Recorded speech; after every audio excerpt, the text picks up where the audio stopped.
Welcome to the live stream of the main event table for the Palm Beach Summer Classic. Right here in West Palm Beach, Florida, 1111 North Congress Avenue here in West Palm Beach, Florida, right across the street from Palm Beach International Airport. Right now, Brian, our floor guy, is introducing the contestants for the final 9 in the main event, the $200,000 guarantee in the main event of the Palm Beach Summer Classic. In our AC coming to the final table, $210,000. Give it up, Mr. Scott Thompson. Good job, Scott. Attaboy. Attaboy. My name is Mike Jameson. My esteemed co-host is Mr. Noah Carbone. He's a golfer. He's retired. He's got $267,000.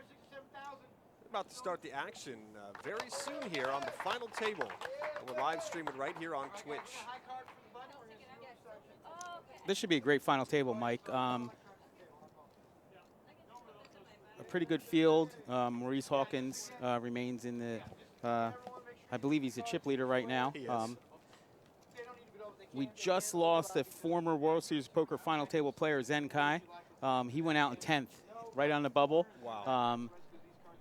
But his wife is in it. Zen Kai's wife is in the final. And she is in, let's see, what is she in? Seat number 7, I believe? Yeah, seat number 7, Jessica Kai. She's still in it. So he's on a rail. He's rooting her on. We're going to see how much knowledge he has passed on. I don't know if she's a former player or not, but she clearly knows how to play now, besting a field to get to the final 9 here. And she does start with the button, so. I do remember her from other things we've had here and other tournaments we've had here. So I think she's a pretty good player. I think you should watch out for her. That is Jessica, and she's in seat number 7, a.k.a. Lady Deuces. Great nickname, Lady Deuces. Lady Deuces. So we're going to have, you hear Maurice Hawkins, he goes ahead and informs everybody, 15-minute delay, and he claps it up. We are on a 15-minute delay, so everything you see here has already happened 15 minutes ago. And there's going to be a lot of talk on this. There's going to be some talk. Maybe change his name to Maurice Hawkins, but it's going to be some chatter. There's going to be some chatter. He does use his voice to try to gain some information. So let's go ahead and listen how a couple hands play out and how he warms up here.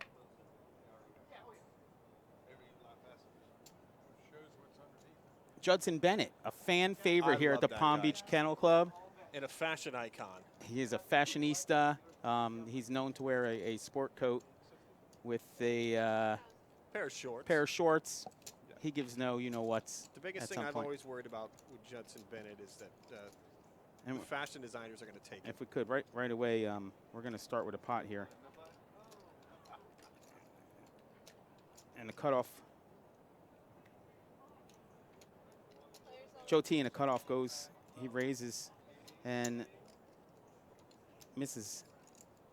Kai fires her whole stack in. And seat 7, Jessica, all in for 230. She's Lady 5s right now. And she does not. She does. Oh, she was all in. We have a fold. She didn't know the other player called. The other player did call. There's almost a little confusion. The dealer did a good job catching it. She did. So we have ace king versus 5s. Lady deuces with 5s. Classic coin toss, Mike. 50-50.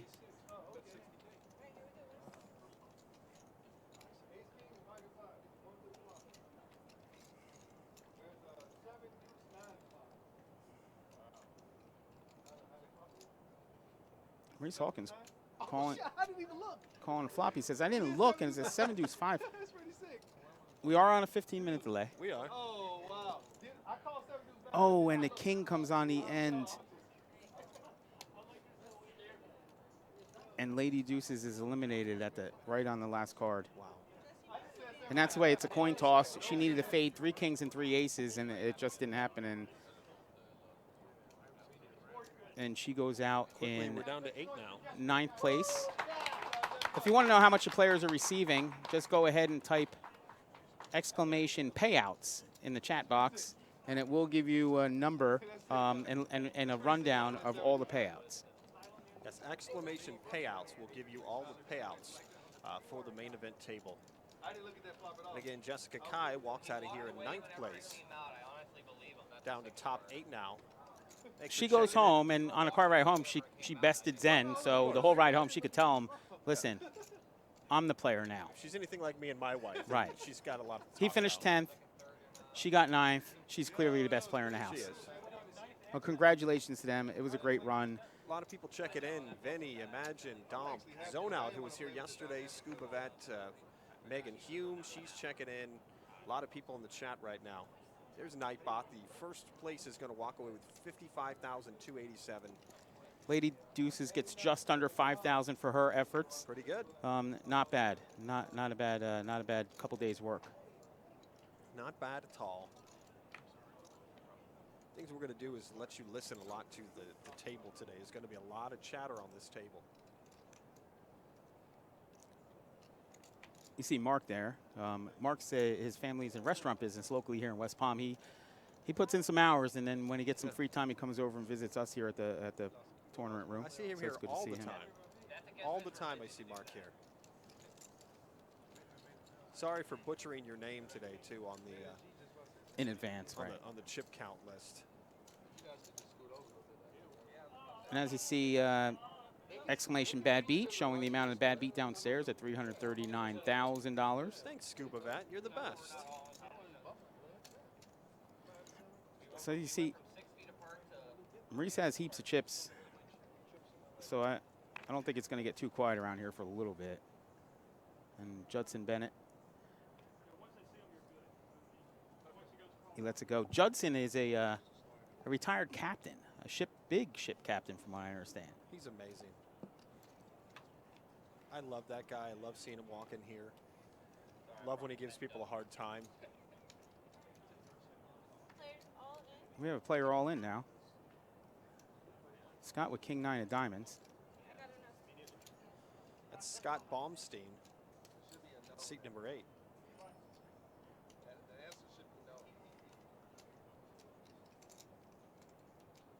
And so as you see, some of the players are wearing masks, some are not. We are mask optional here at the Palm Beach Kennel Club. Want to wear one, you can wear You one. find your comfort level. Don't want to wear one, don't wear one. It's a great plan. And you hear in the background Jimmy Summerfield giving some direction to the dealer. And Jimmy's well versed in this. Jimmy's floored some of the largest games, The dulcet tones of World's- Jimmy Summerfeld. World Series of Poker final tables. A fan favorite.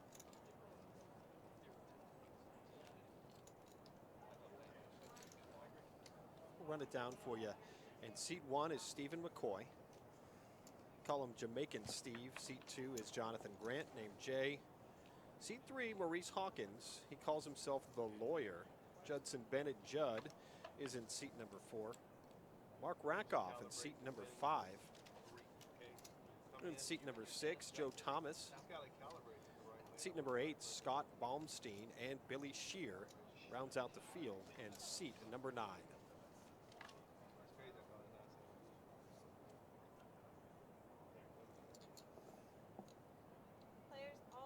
And again, Scott wakes up with ace jack of clubs in the hijack.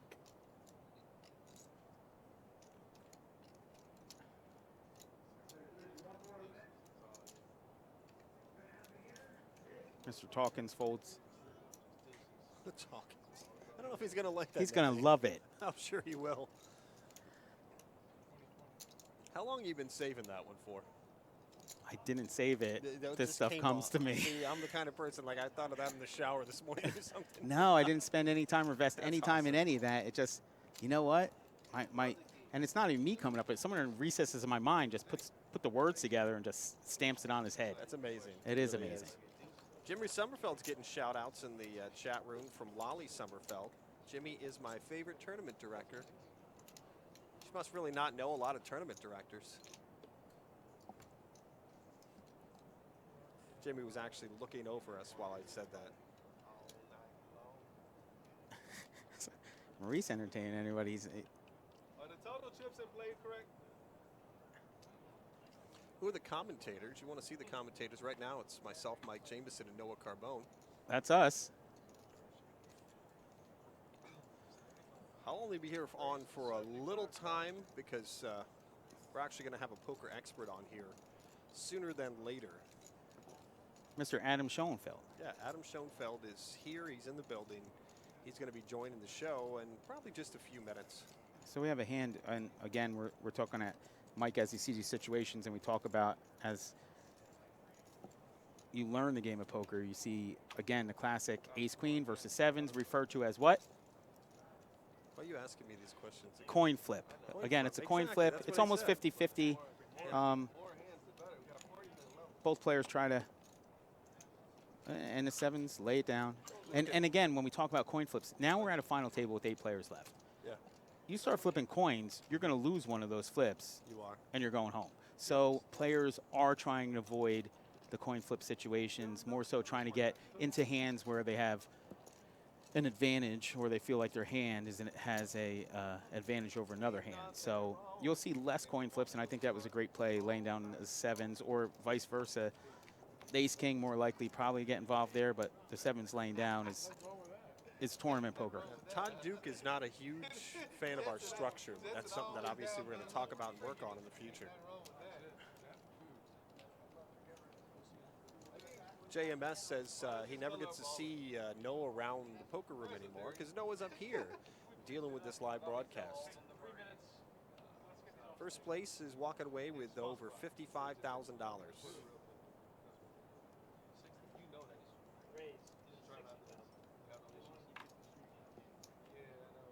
We had a great turnout for all the events, starting with the opening event, more than well over the guarantee. Oh, yeah, for sure. The midweek, same thing. So quite a good series, ran by Jimmy and his crew. Our biggest event was probably the $100,000 guarantee. What a great event. Weekend multi-flight. What a great That event. was huge. The Hawk's here. He's in seat number 3. He calls himself the lawyer. I So don't know if he Mark just made that here up. with aces.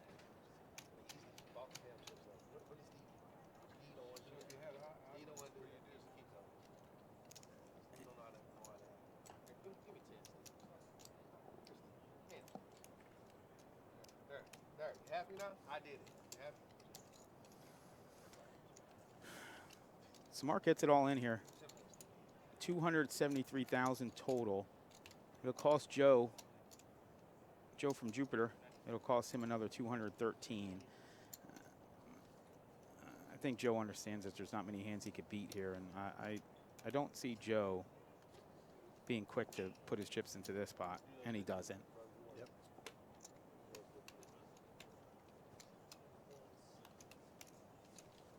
So Mark cooking up a little stack, the restaurant tour from Restaurant tour. How many you got, bro? West Palm Beach. 60? Here, just take, give me 40 for now. Just make it good. And then put the rest in the pot.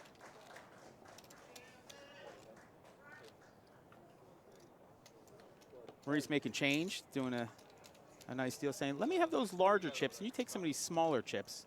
Or actually, Maurice is collecting all the smaller chips, so he'll have a gigantic mountain of chips. He's buying them up. They're doing a color up soon. They'll take the small denomination chips off the table, so that's what you see what's happening.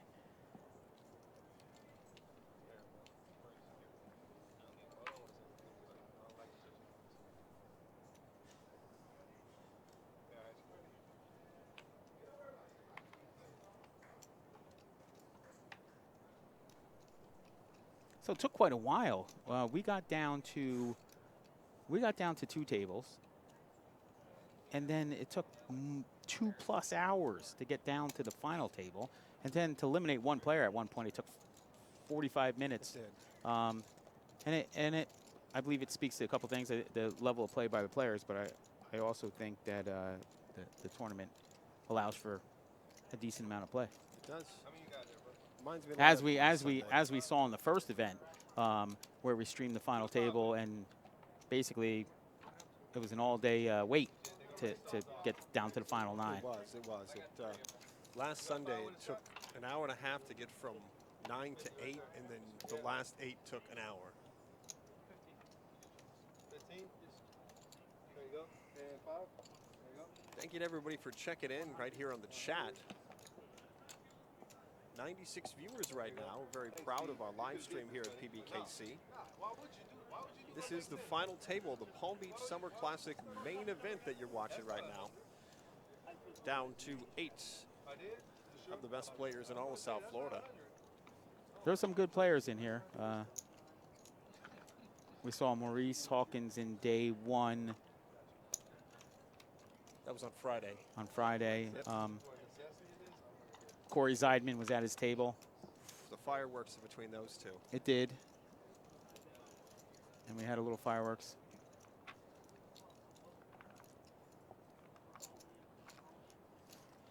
Yeah, that's one of the things we missed on the live stream. We had some technical difficulties on Friday, and right when they went to break, we start having issues with the microphones on the table. It's just an issue where we needed to restart the system.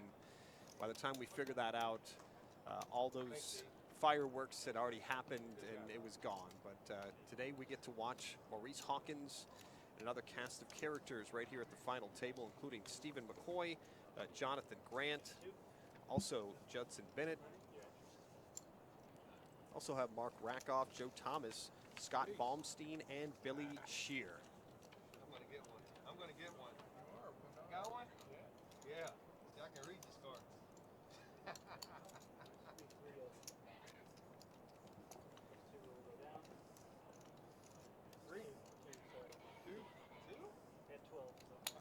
So you see the color up happening here, Mike. They're going to get all the orange chips off the table. They race off for the odd chips. So everybody's stacks will look smaller. They're not actually smaller, but they have less chips on the table. Yeah, that's Brian. He always has the greatest choice of shirt colors. He does amazing. Yeah, he comes into town. He makes some of us look pretty bad, He but really does. great job. 425 coming in here, guys. 1, 2, 3, 4. Get into the chat if you want to know the payouts. You just put exclamation point payouts. It'll tell you what the top 9 are paying. Want to see what the bad beat is? Do the same. And there's the blinds and the average stack, as you just saw. We popped it up there. That's done by the production team. Great production team we have today. J&J, Josh and Jamie.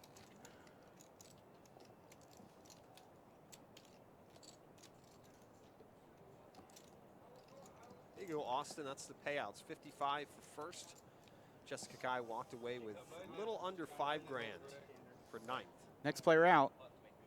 It's a little bit of a pay jump, 6,200. And this is where some players, a lot of players, tournament players, when they're trying to play this final table, they're thinking about climbing a ladder. It's not so much about trying to win the event right now. You're trying to go up rungs in the ladder to try to cash in on some of those other payouts. You don't have to win it right now. You just can't lose it right now. Yeah. And at exactly 4 o'clock, I'm going to step aside for our great commentator, Mr. Adam Schoenfeld. So just about 5 minutes away from Adam coming here and taking the reins here of the live stream right here on Twitch. Mash that follow button if you want to know when we're going live. Plan on doing that for cash games 3 times a week, Wednesday, Friday, and Saturday. And obviously we're going to do some live tables of our final tables here. We have the tournaments in town. You want to play? We're going to have sign-up sheets within the next couple of weeks, either online or in the poker room if you want to play on this live stream. We're having a lot of fun with the cash games. And obviously we're more serious today with the final table of the main event of the Palm Beach Summer Classic. About 5 minutes from now, we're going to have Adam Schoenfeld step in and take you the rest of the way.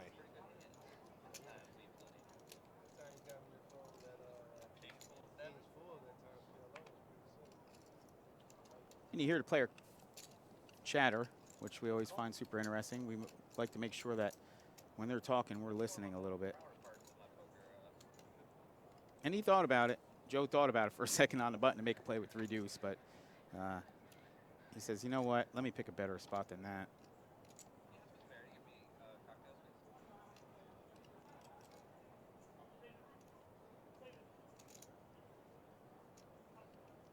And if you see, it shows Joe's hand still live. It just, as dealers get accustomed to the table, they would have to muck that hand. A learning curve here with the new equipment and all the technology Absolutely. you have here with this live streaming table. No, we're scaling fast. You're going to see a lot of additions. You'll see some chip counts put up on the screen. And Scott wakes up with queens. And That's just some big fans Scott, of Maurice on the show. So Scott just wakes up with queen. So he's trying to. He doesn't want to tip off his hand and coming over the top. So he's looking to see a flop here. He might get himself in a little bit of a jam. He can't be scared of that flop. Not with the way the action played out there.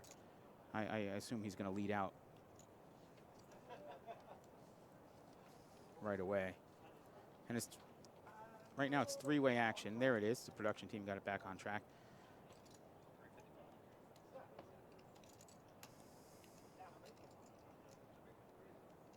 Scott playing 220K behind. And Billy with the 5-6 with 560 behind. Oh, and he does not go all in, which is, and I think he may have priced Billy in. He may have priced Billy in here, and he's not going to want to see more cards, but, and Billy does call, and Judson lets it go.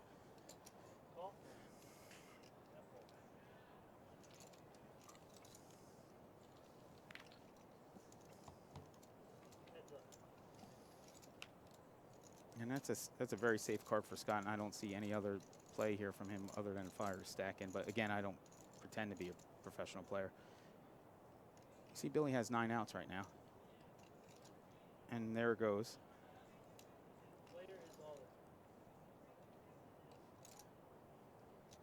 All in for 155K.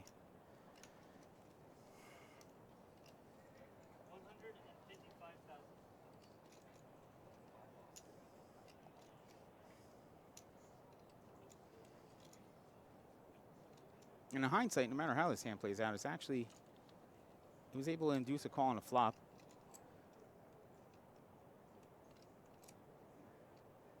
And then still put him in the same position on the turn. Left chips over on a turn. And make him make a decision twice rather than once. And when Adam gets in here, he'll be able to explain that a little better than I do. Again, I don't pretend to be a player. And Scott takes it down. Team and Billy Shear, yeah, Scott took it down. And now this is where I step aside for the absolute professional, as Adam Schoenfeld's going to step in and take you the rest of the way. Get ready to hear some great poker insight for the rest of our main event right here in the Palm Beach Summer Classic.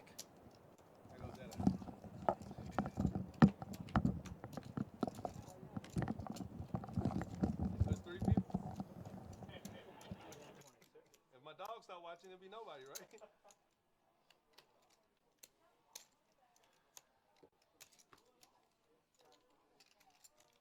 What you out there, Scott? Looks like he had nothing.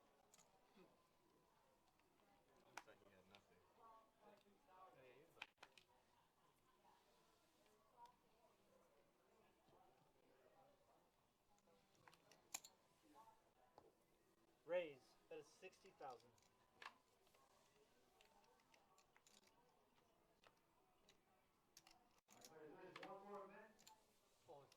Raise. Player is all in.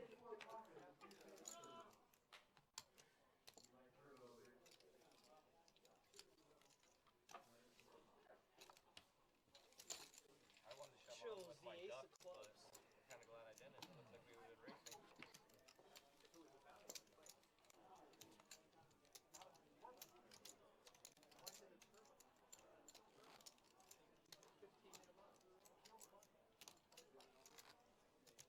My box is in a weird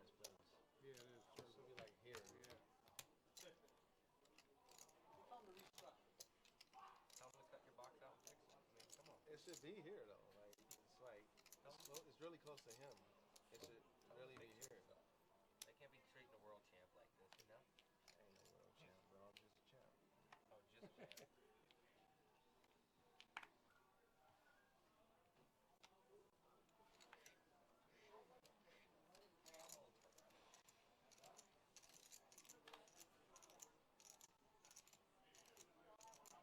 Yes, I'm still in.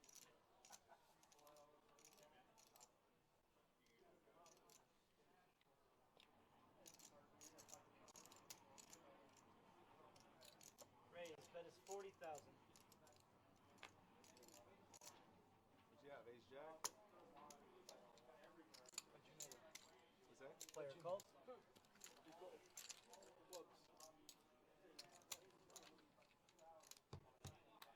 Heads up. You got 400,000 tips? No, 3. What'd you know? Checks. I didn't have ace jack. I had ace jack, you were gonna call. Jack 7. Something like that. I know it's in your range of. Player bets 25,000. Raise, player is all in. Damn, you wanna think about it? Anyone wanna find a table? Anybody back?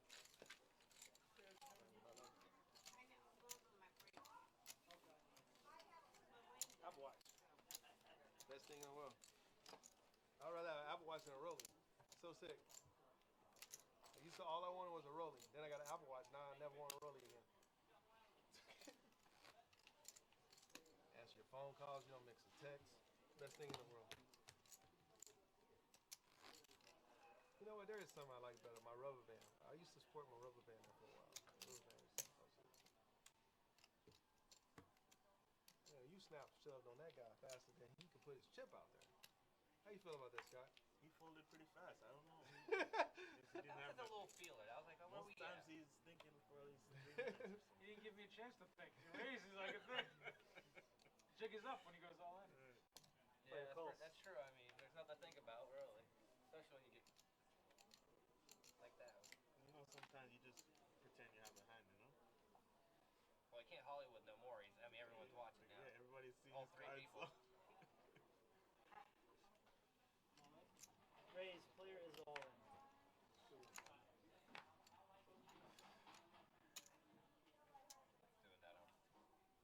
I fold. Guys, I'm committed. Bro, I thought I had aces, bro. When I looked at it, I had ace 4. Player's all in for less. Thought I had aces. I had ace 4. I was sick. Still look better. Yep. Made it.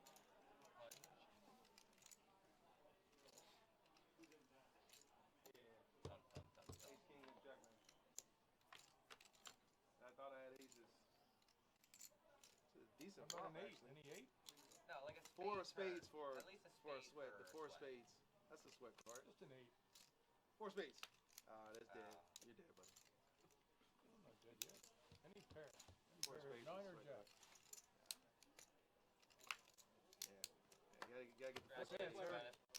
You gotta get the 4 spades. Don't forget your Bitcoin. Good job, Bennett. Congratulations, buddy. Good job, man. Good job. Well done. Well played. I had that short stack. Good luck, everybody. Can I switch? Can I switch boxes? Can I switch boxes? I don't have a problem with it. I don't think they should have a problem with it. I mean, there's no need for me to be right next to my man. I want to go to 4. I don't want you next to me. Nah, but do you see this box? The proximity is like 3 inches. This shit is like a foot. Hey, hey, hey. I don't want you close. 2020. Hey, don't worry about it. I can keep the same box. I'll just put my hand to right. I can switch. All right, cool. He was big one. There you go. You can get more space. I don't No. say. No, he would have been the big blind, but the big blind just moved. Okay, that's not true. No, Bennett had flatted there. So Yeah, he flatted. It would have been his, so it's still mine anyways. That's what I was asking. Damn, I thought I had aces. Ah! I had aces when he showed. I was like, yeah, let's go. He's all one. I saw the ace and another one. The point came out. I said, ooh, ooh, ooh. It wasn't that. It wasn't what I thought it was.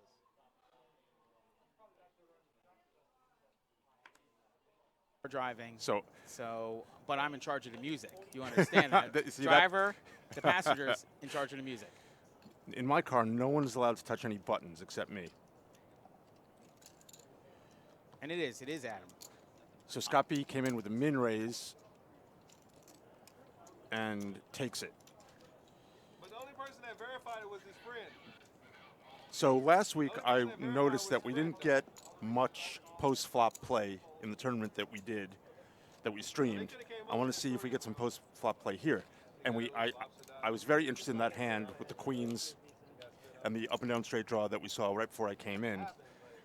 I love to see post-flop play as opposed to just all-ins and folds or calls. It is. It makes for good conversation. You get to see a little bit. It's easy to just shove your stack and run the cards out and see who wins. But we're hoping to see, like you said, some 2 and 3 bets. And then it seems to me, just coming in, that the blinds are such that we can get some play here. We can. There it is. Look at that, right on the screen. 10-20. Very nice with by a the 20K. producers. Very nice job. Big blind ante. Let's Go Jupiter Joe. Clearly a Jupiter Joe fan because their handle is Let's Go Jupiter Joe. I don't know what that is, Noah. 40,000. Fold. Oh, Jupiter Joe is one of our players? It is. And Jupiter is a town around here. It is. My hometown. My new hometown.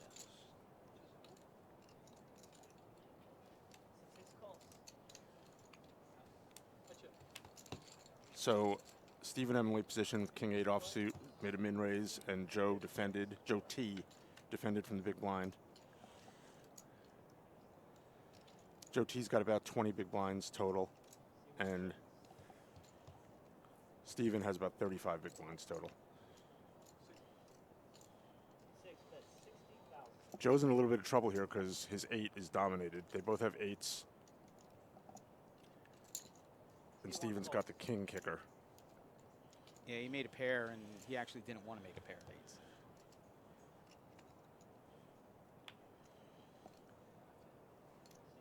Joe got off the gas and checked. I'd like to see Stephen go for some thinnish value here. He just checks behind. What's the amount? What's the finished value? 30? Well, No, the pot 0. was, 0. you know, whatever, 40, 60. Get something, though, right? I would like to see him do that. But, again, in tournaments, sometimes it's necessary to play defense. Okay. Because it's very important to preserve your stack. And I don't know all the exact chip counts right now, but if there's any short stacks, you certainly don't want to risk busting before a short stack goes out ahead of you. You want to move up the ladder.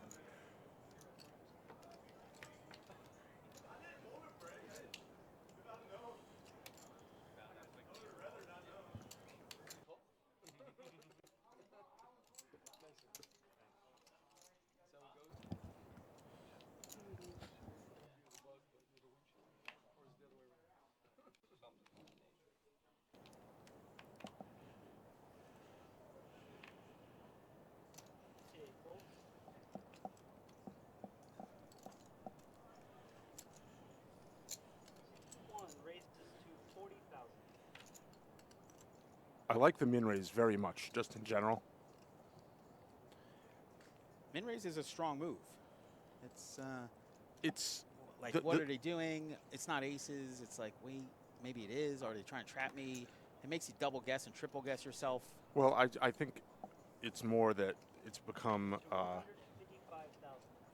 the accepted method of playing is to put in very small raises pre-flop, and to do that with across the range of hands you're going to play. And he's got a he got a big 3-bet from player on his left, Jonathan G, and 10s are very strong.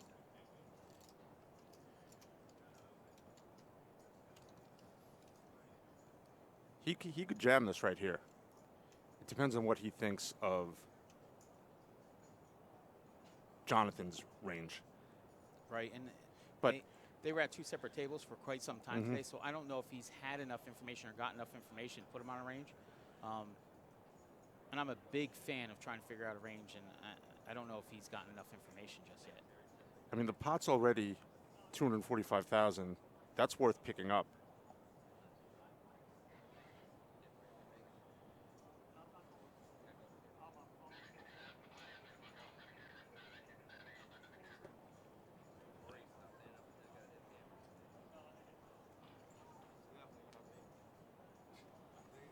So Stephen M is just staring Jonathan G down.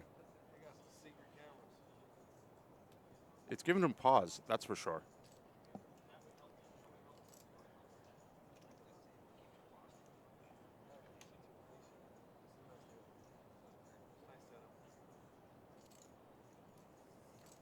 He can't be considering folding, can he, Noah? No, not in this spot. It's 115K more. There are just too many hands that he could have crushed. Jonathan could be doing this with 8s or 7s. He could be doing it with overcards, which you don't want to fold an even money shot when the pot's laying you odds. Correct, and we discussed that a little earlier, and for our viewers out His there. I'm sorry, Noah. His body language looks like he's considering folding. He's trying to get some information out of Jonathan. Jonathan, oh, he's talking now. Are you a fan of talking in this spot? He just called for the clock, Noah. No, I never talk, and I've never called for a clock in my life. It's very interesting. Generally, the thinking would be you don't normally call for a clock if you're dying for the guy to call, would you? Or your next level thinking, he called for a clock. Oh, look, and he gets the fold. So Stephen M folds the best hand. Are you a fan of a third party calling clock? No, I'm not a fan of anyone calling a clock. This is a tournament. There's a lot of money at stake. I understand that the clock's running. What would be your limit as to when it's, okay, it's time to do something now?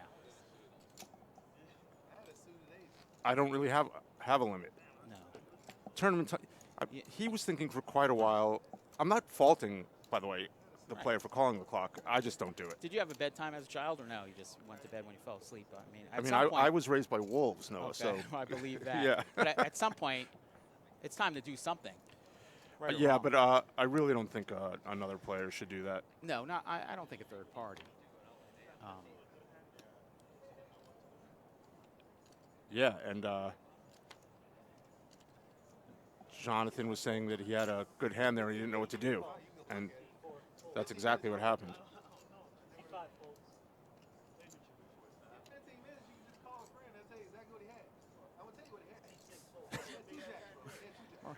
Maurice is pretty much on the money.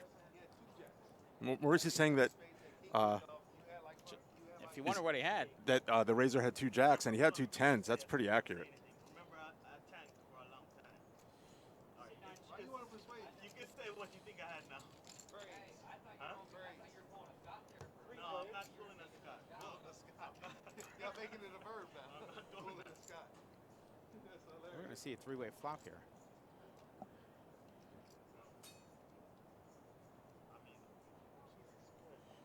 So Scott has up and down draw and an overcard, and Jonathan's got top pair with an ace kicker. I don't think Scott could hate that flop. No. That's a very good flop for him. And that makes it a little tricky. Scott's in a small blind, big blind situation, random cards. What does he have? It screws up the range. Now, Jonathan moves all in. So what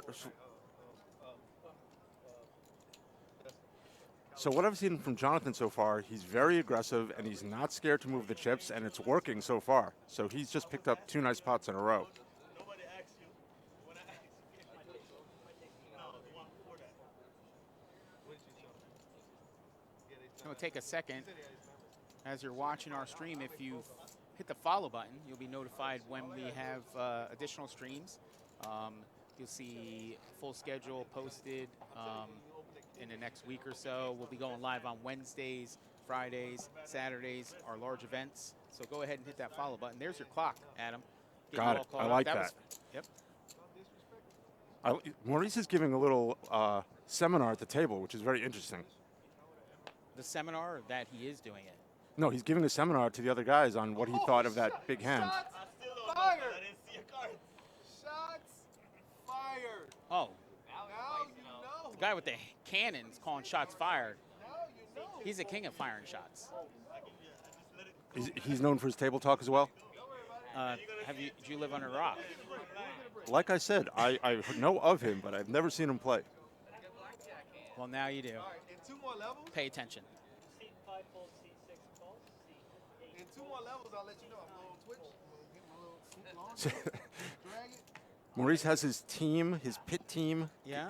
feeding him the information Go to round. And you after do the see delay. that during the World Series of Poker, you'll see it on ESPN. The guy goes to the rail. Oh yeah, Get me caught up. What's going on? yeah. It's a lot. You're allowed to consult with your Right. observers. Can I to make fi- your Can I make your pit team? Would you let me there? Or, I don't know. No, I have to evaluate. Yeah.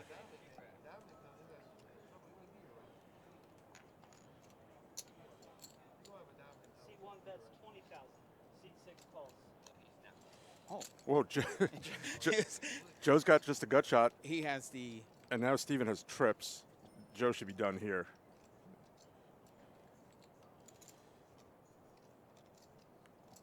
I wonder if Joe is planning some 1 bets 60,000. It would be terrible timing. larceny. No, it would now, yeah. And he doesn't.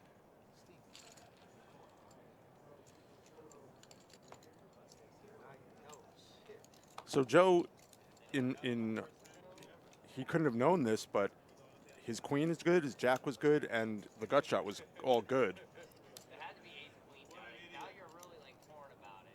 You just didn't want to run into ace king here. You might have had ace king out there talking. They're still discussing the pocket tens versus ace nine hand. That's the beauty of the stream table. You know. Go back and take a look. And Steven, that's the kind of thing that could rattle you. If you find out that you dumped your tens to a 3-bet and it was ace nine, and you could have jammed on him and picked up the whole thing, that can tilt you. Yeah, nobody can play perfect and make all the perfect plays. So if you're tiltable, maybe don't look at the stream. Yeah.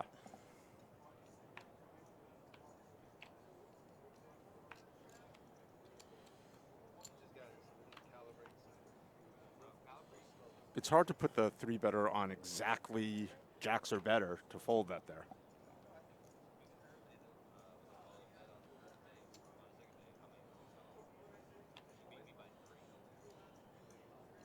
How many players at the table are you thinking using the game theory? What's it called again? Game theory optimal? Yes, sir. I think 0. 0? Yes. Are you a fan of game theory optimal? It's not a thing. That's like saying, are you a fan of math? And you have to say yes, don't you? You But- do. Does it require Well, a chart? one thing that it goes way beyond charts. Okay. But one thing that, and I don't want to get into a whole game theory No, versus it's exploitative just too discussion, much. but the small raise sizing, and this has been going on for quite a while, but that's something that comes about from GTO thinking. Right. And the game always changes. The game's changed. I've been around there for 20 years, and I've seen it change 3 times. Yeah, but GTO that's like 2 + 2 = 4 doesn't change. So Right. game theory is just a proven ideal method of playing against other players who are also using it. It's too, you see some real lessons in game theory optimal play when you watch the super high roller tournaments. Okay. This is not a super high roller It is tournament. not. Correct. Okay, I understand now. These players are all playing exploitative styles.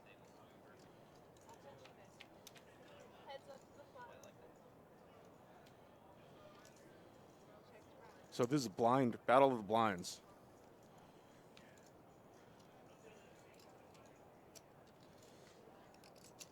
And Jonathan checks and Maurice takes his stab at it.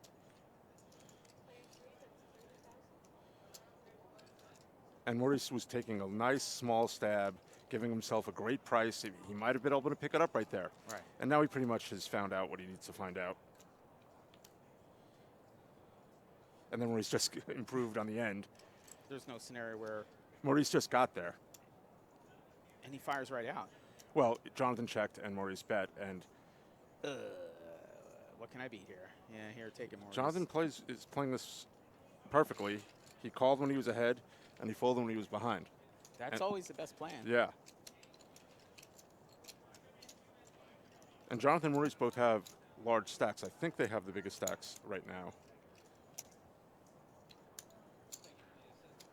Who's the guy in the green golf zip up? I know you give me some food when I'm hungry. That's Tell me Joe Mark, Thomas y'all. from Tell me Jupiter. Mark. Okay. And then who's the guy with the gray T-shirt to his left? That's Mark.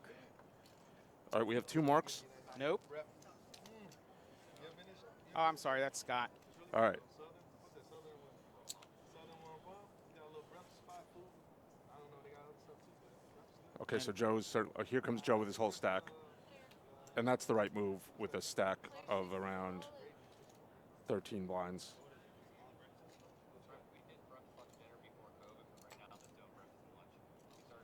A little advertisement for Joe's. think North Carolina. That's why I wish you there all the time. I don't even want to know what they're serving there. I don't know. I don't know about that Maurice- mashup. the So mashup. Maurice is considering. Oh wow, he wants a count. Oh yeah, Maurice has a hand. He's probably gonna end up calling. We'll have a race. Maurice playing 1.3 million. Joe all in for 285. When a guy in Joe's demographic moves all in under the gun, you know he has something.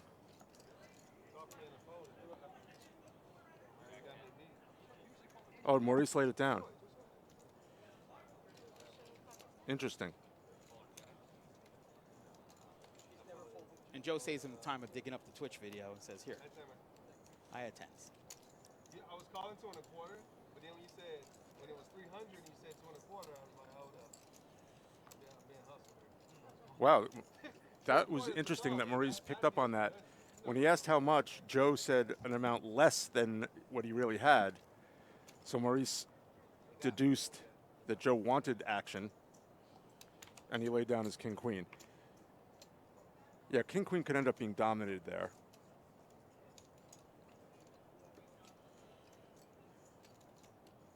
So Billy, Seaton 9, ace-queen offsuit. He just limps, open limps. I don't think I like open limping in no limit, ever. Tournaments, cash game. I don't know. He lets the whole field in potentially. Let's get it in. I don't know. I just think a raise accomplishes a lot there. And then certainly, this is just results oriented, but 10-6 would not have been in there if there had been a raise. Brutal. And Maurice has no reason to suspect his 8s aren't good. Joe. Joe's just setting the trap. But Maurice is going to, because even if Joe just has a jack, Maurice is behind. Maurice can't put him on anything other than a hand that beats him, correct? Correct. Yeah, there's no scenario. And we saw that the respect he gave Joe's raise on the last hand. Maurice has got a lot of game. Not this hand, though. If I was Joe, I would not show a player of Maurice's caliber anything voluntarily like that. Now he knows where he's at. It's not that he knows where he's Or at. is he setting him up? I don't think he's setting him up. I just think, and also, there's no reason to give Maurice even further confidence that he made the right move. Now, with the stream, he could find out half an hour later. Is it half an hour or 15 minutes, Noah? 15 minutes. Yeah, so he's going to find out anyway, so I don't like ever giving information unnecessarily. Maurice's confidence meter never falls below full. Right, it's always at 100. It's yeah, at least. And if you don't know, just ask him. Yeah, that's what I understand. So this is the final hand at this blind level. And the blind pressure starts to build up, and players are forced to get involved because they don't want their stacks to blind and ante off.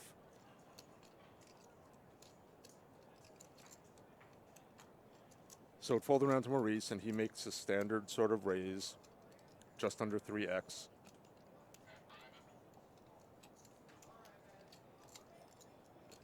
And Joe's considering something.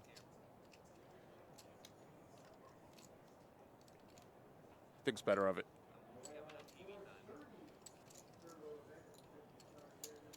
Yeah, Maurice just accumulates. All right, we're going to lines of 10, 25, and I imagine a 25 ante. Does the ante always match the big blind? I'm getting the confirmation from Jimmy Sommerfeld that the big blind ante always matches the big blind. Good to know. They add all this new stuff every other year. Big blind ante. The game's changed a lot since you were. I used to like it better when each player would have to ante, and then you'd have a 10-minute argument every who's hand. ante's not Right, there. right. That was because that adds a lot of excitement for the viewers. No, it's good, and then we can actually know what really happened because we're watching. I once got into and I'm not proud of this, screaming argument in a tournament over who had not anteed between me and the player next to me. Okay. And then when they finally counted all the antes, everyone had anteed. So there was no missing ante. Amazing. Arguing over nothing.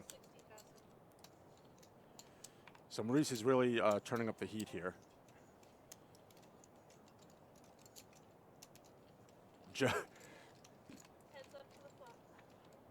Joe's got some range there. And So- early on he did not. So obviously, Maurice was the raiser. This flop favors his range.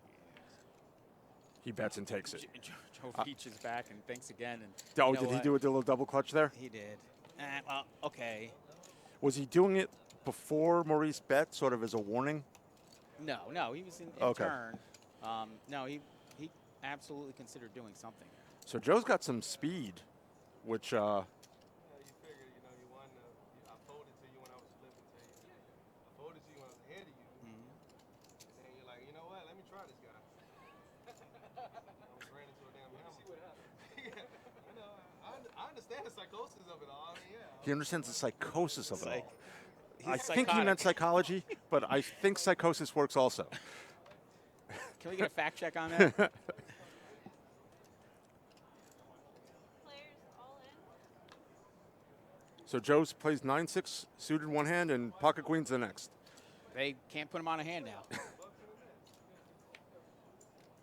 And he won a queen's last hand. And he does throw him down. Why can't I have that last hand?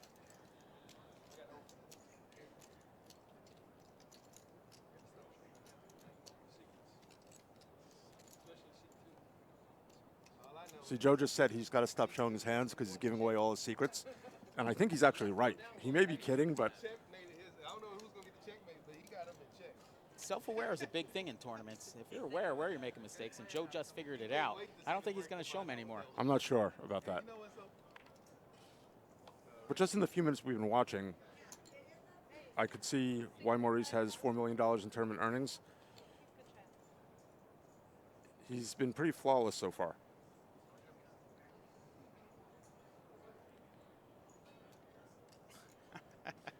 And Mark just trying to get under Maurice. How much you have left? I fold.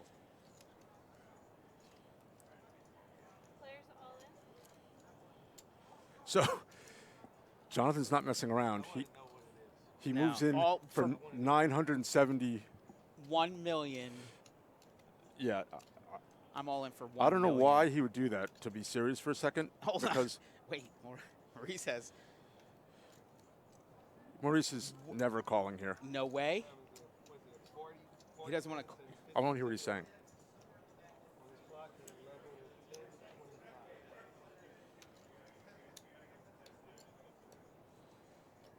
If Jonathan just made any kind of normal raise,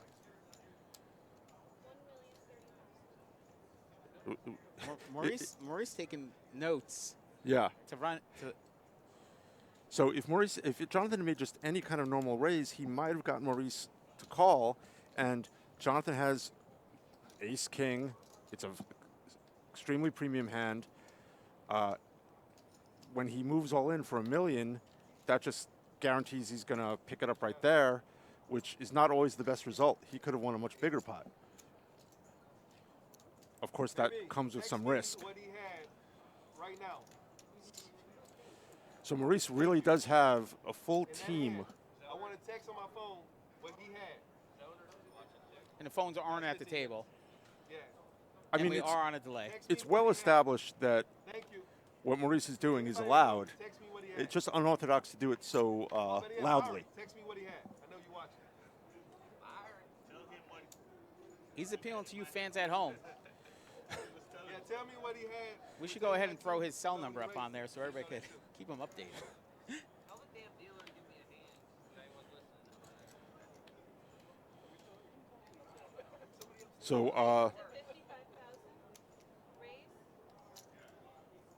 okay, button raise from Steven, and now Jonathan. And Steven, remember, is probably going to be upset he laid down the 10s last time.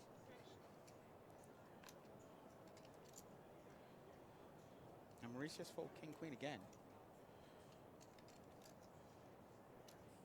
Yeah, king queen off is not really a great No, hand, But at some especially point, when you're there's a 3-bet ahead of you. stop making it 1 million before. No, it's but my he turn. didn't make it 1 million that time. He just put in a decent 3-bet, and I didn't see what Steven had on the button. See, that's the thing about poker. The guy can have a hand 5 times in a row. Right, correct. And also, even if he can't, you don't know whether he had it last time or this time. That's Amazing. correct. It's the same idea between by a card's not a card until you turn it over. So if Jonathan and, yes, Professor Heisenberg. Now, Jonathan and Maurice are sitting right next to each other with the 2 big stacks. And Maurice has position, so that's an advantage, Maurice.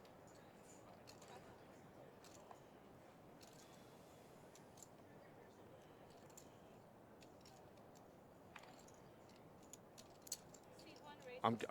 Noah, you know, I'm getting kudos in the chat, and you just gloss over I'll that. go ahead and I'll quote one of the viewers, Adam, and Jeff Charlton in the chat says, "Thank God someone putting in respectable commentary along with Noah's quips." Thanks, Jeff. And that's good. He wasn't putting you down there.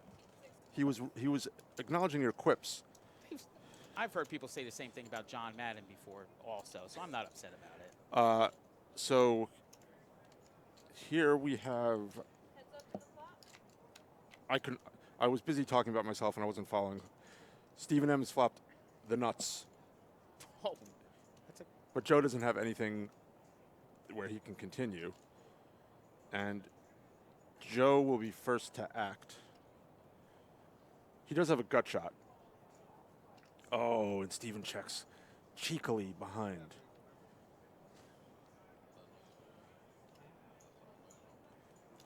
A jack would be just enough to make Joe lose his whole stack, but Stephen's got to start thinking about putting some chips in here. or try to. Oh, that was you? Now Yeah. you know what he has for sure. Oh, man. No. And then the next day you came and you wouldn't, and you would say, no, no, no. It wouldn't be unusual if Joe's stack is a little short, but Oh, no. he might take a stab here. He looked. Yeah, it was, I do it. Yeah, you was like, yeah, I do remember you. Thank you, bro. And he does it right Now, That was you. When I see you again, Stephen you know, we has to bet something here. work something out. 180, 40,000.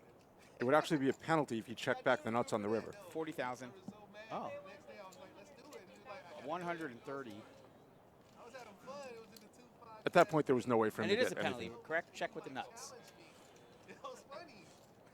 I did that once, Noah, because there were 4 spades on the board, and I had 2 red aces. Okay. And I checked behind TJ Cloutier, and then when I re-looked, I had the ace of spades. Oh, But I think they gave me a warning. okay. Back in the old days, when I was a road gambler, things were a lot looser. So they would give you a warning, especially if they knew you and if you'd been tipping the tournament director. Okay. Not an instant penalty. Oh, yeah. Jimmy Summerfeld saying they would give a warning here, too, which is good to know. Player friendly here at Palm Beach Country Club. You know, way back in the day, I would have several tournament directors in my pocket, if you know what I mean. That's just a joke. Player 4 raises to 55,000. Does your Hendon mod support that? If I take a look. Go ahead. I probably have about a tenth of Maurice's lifetime earnings.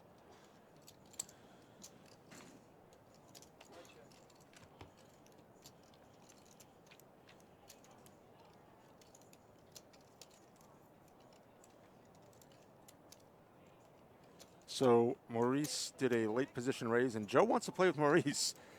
And he's got an up and down draw, and he moves in, and Maurice just have to snap, release. And you're absolutely correct. You are at 1/10. You know, I have a lot of internet results that you're not aware of, Noah.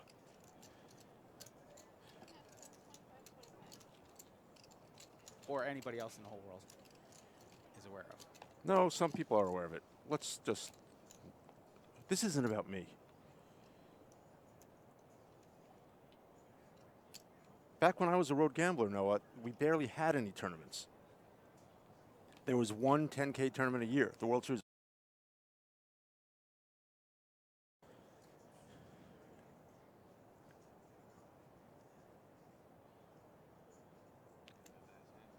Okay, so Maurice now knows what happened on the big Steven-Jonathan confrontation, and he's telling Steven that he should have called. All right, so the rich get richer. Jonathan had a real hand. I'm going to let Maurice talk. And he will. We coined the nickname Maurice Hawkins earlier in the show. That's awesome. Is that, did you really coin that? It was the first time, and it came out during the stream, Maurice Hawkins. I admire that. My hats off. So now Steven knows for sure that he made a bad fold with his tens. Well, I wonder if that'll tilt him a little.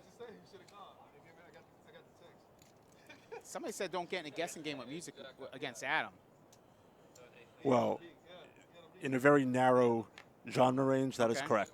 With the classic rock they play on the Kennel Club system downstairs. On repeat?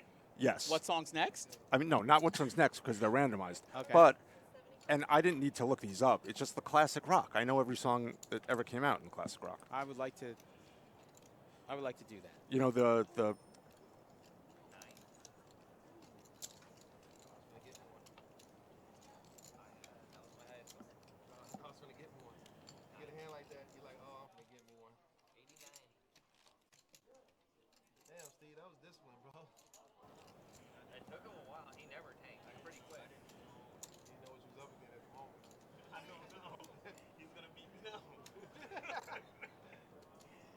The roadways around here, Noah, are littered with the victims of people who thought they knew classic rock better than I did.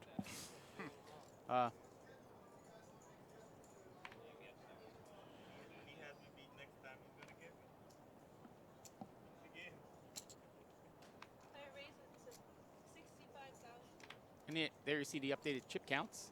Thank you from the production team. Quick. Yeah, that was a little too fast for me. All right, Mark is open in for 195. Maurice turns over his hand, then calls. Jimmy? Well, with no one left to act, I'll just say it's fine. Okay. And the call's been made. We have a lot of hands out there. It's Mark with King 8. Maurice did not put his hands. Yeah, King Maurice 10. has King 10, so. Oh, and Mark outflopped him. You know, 30% does happen. So Maurice needs a 7 or 10. 7! Mark doubles through. Maurice snap called him with King 10 and was correct. But then he tells him King 8 suited. So what's the idea behind that? He's frustrated that he was doing that with King 8 suited. He puts him on a correct hand, makes a call, and then says, you're doing that with King 8 suited. What are you doing? I mean, it is extremely frustrating when your 70% hand loses. Okay. But 30% happens every day.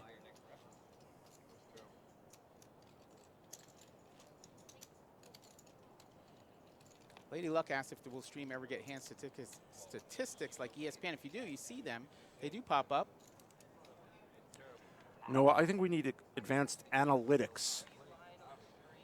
I want to track which hand players betting with, left hand, right hand.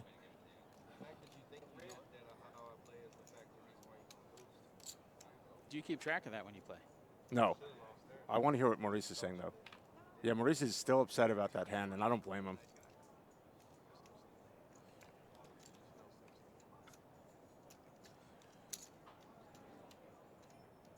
I don't think there was anything wrong with what Mark did. He was getting very short.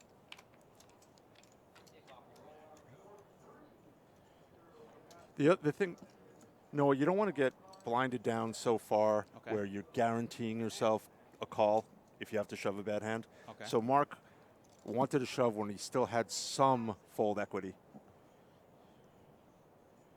That makes perfect sense. At some point, your shove doesn't mean anything. If Right, It's not and you shove. don't want to. You never want to get that low. Yeah, you can't shove one blind. That's not a thing. Player 1 calls. All right, so Jonathan and Steven again locked up, and Jonathan has the mystery hand. Steven's got a pair of deuces, and now he slows down. Player 2 is all in. Player 1 calls. Okay, so there you had. I have to see what Jonathan had, but wow. King's up. So Jonathan has the up and down straight draw and the flush draw, but he blanks out. Oh, it was kings and deuces for Steven.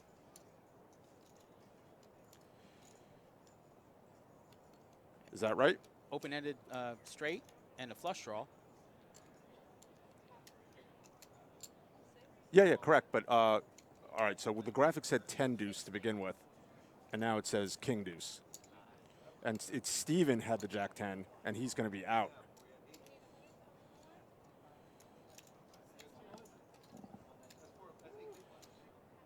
Yeah, I was confused, and now I don't know what's happening at all, Noah. No, you are correct. Okay, so Jonathan had the monster draw, and Steven had 2 pair, and Jonathan bricked.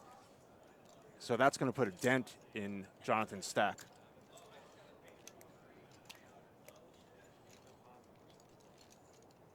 Oh, you ain't got nothing to say now. Faded the world. You ain't got nothing to say? World. Maurice talking about what hand he just faded. Yeah.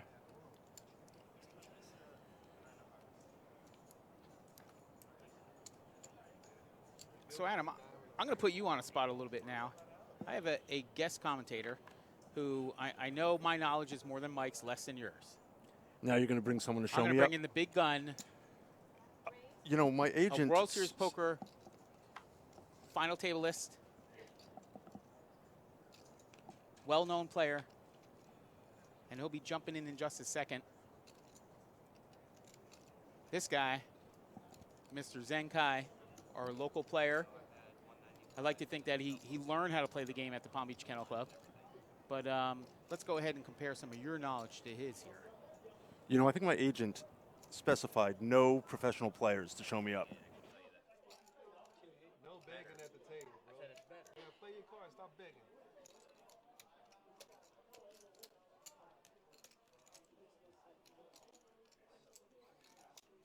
Yeah, this is unorthodox because we have 2 analysts and no play-by-play man. You're going to have to be the lead, Adam. All right. So I'm doing well. How you doing? Good, good. Have you been able to observe anything yet? Yeah, I just busted 10th in this, actually. I went home, and I've been watching the stream a little bit. So you shook it off that quickly and you're back? Yeah, about an hour. It usually takes me a full day. I actually shook it off in about 10 minutes or so. My wife actually busted 9th. Oh, wow. Yeah, unfortunate. She lost a flip on the very first hand, 3-bet shove with 5s, and the big blind woke up with ace-king. She flopped the straight draw, the king on the river, and that was it. That's rough when the entire family almost Yeah. final tables, and I'm not sure if the guy who busted her is still there. Is it a... yeah, I came in right after she went out, so I'm not sure who did that. So what do you think of the structure in this event? The structure is pretty good. I like the 30-minute blinds, and then it going up on day 2 when things get serious. It took a while for us to get to the final table, for me to punt it off to put them there. Did you punt? Yeah, I mean, I had Jack 10 off, and the guy had Jacks. That's a So well, yeah, that's hindsight, but that's a very yeah. tough matchup. I think that's the worst hand I was supposed to be shoving with. Have you played with Maurice before? This is the first tournament where I've really like played with him. He's playing well. Like he says a lot of like stuff, and it works against a lot of players. I mean, just in the few minutes I've been watching him, I've been pretty impressed. He's laid it down correctly, and he's been aggressive and picked up some chips. Right. He got in one unfortunate beat he took when he had King 10 all in against Mark's King 8. So Mark got that double. Did he go double with cheese? I think he just went one double, yeah. But I've been impressed with him. And we've seen some decent and at times erratic play from some of the others.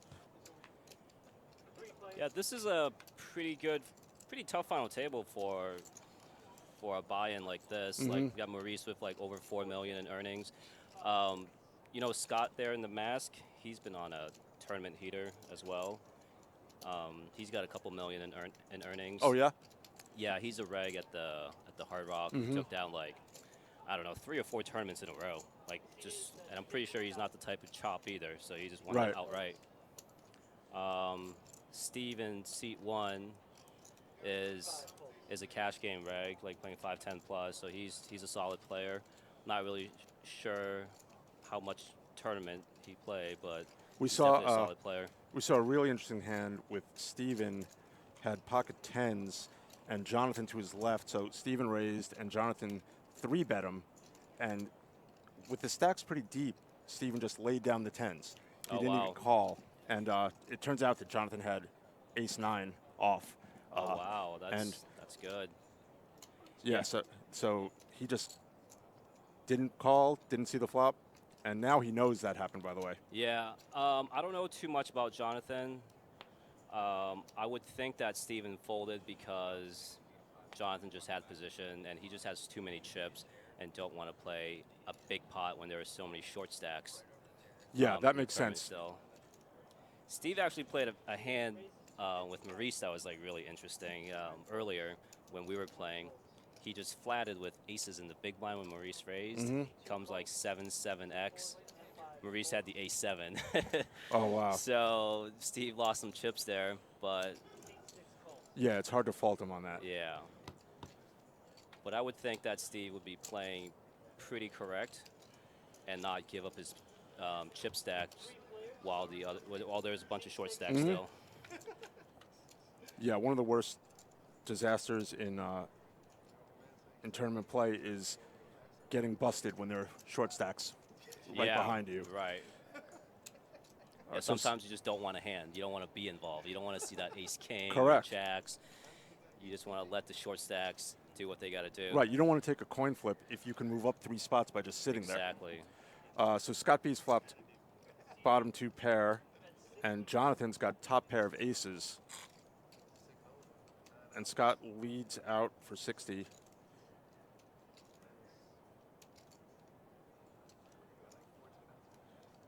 Jonathan could end up losing quite a bit here. Let's see, how much does Scott have left? Bet 60. He's got about 300 left. Yeah, or a little more. They got about the same stack. It's a clean turn for Scott. I expect Scott to just bet here. Oh, nope, he checks. I guess he probably knows that Jonathan has an ace. And Jonathan just went right for it without hesitation. I wonder if Jonathan is rattled from the big hand where he had straight draw, flush draw, and bricked out against. Oh, I missed that one. Yeah, right before you came in. That makes sense right there. He snap calls. Okay, so Jonathan's going to need a 3 or an ace. Or an 8.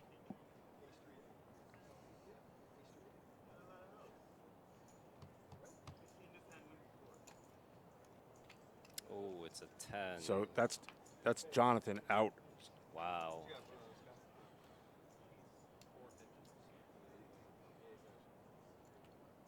He didn't even hesitate on the, and I couldn't see the exact sizing on when he got check raised. He might not have had enough left to fold at that point. Yeah, I think he bet around 100,000. and he had about 200 Yeah. left. Once you make that bet, you're committing yourself. Correct. Jonathan was definitely one of the wilder players left when we had about 12, 13 players left. He was flipping with some short stacks. He was swinging. So I don't have the prizes right in front of me. I think it's right there. Sixth place. The next place to go out is $10,280. That's actually what I needed to break even for this tournament. Oh yeah, you were in that much? Yeah, I had a rough day. Day two I was in 3 buy-ins the first day and 5 buy-ins the second day. So you were prepared to fire as many bullets as you needed? Yeah, I was. Had to borrow some chips, the standard. So looking at the, so that was 7th place, am I? Yeah, he just busted Okay, 7th. so we have 6 left, and there's a lot of money in the top 3 spots. Yeah, 55K is a nice payday. Yeah, nothing wrong with that. Okay, Billy has just open shoved for 11 big blinds. Under the gun, ace 10 off. Pretty standard played here.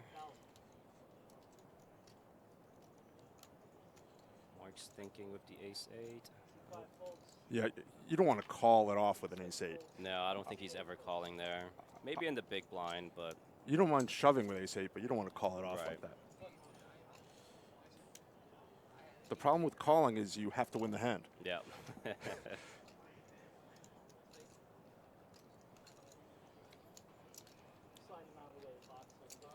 You know the secret to calling? You have 2 ways to win. You can make the best hand or they can make the worst hand. Yeah, calling is a fool's errand. Yeah. There's a lot of bad hands you can shove with, but calling you really Yeah, you I usually hate need calling. something. This is definitely an awesome tournament to see, though. A lot of these guys are local. Yeah. I recognize a couple of regulars Yeah. from downstairs. Mark here is a local tournament player. He plays like a lot of the dailies, the weeklies. He's here all the time. Yeah, Mark's here more than I am. Yeah. What are you doing? What are you up to nowadays, Adam? I think we played some hands. I'd say what 7, 8 years ago. Some cash game hands. I don't know if I, being in my advanced years, I don't really remember more than a couple of years ago. I'm not sure about that. I play cash around town, and some other things. Okay, so yeah, for some of these guys in the 10 to 15 blind range, it's open shove time. Yeah. So Billy just was able to pick up the blinds antes 2 times in a row with pretty good aces.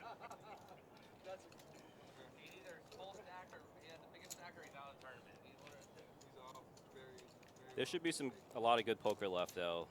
When like Maurice is in the big blind or Scott's in the big blind, they're going to be defending. Yeah, we have correctly. Steven, Maurice, and Scott have stacks that will allow them to play.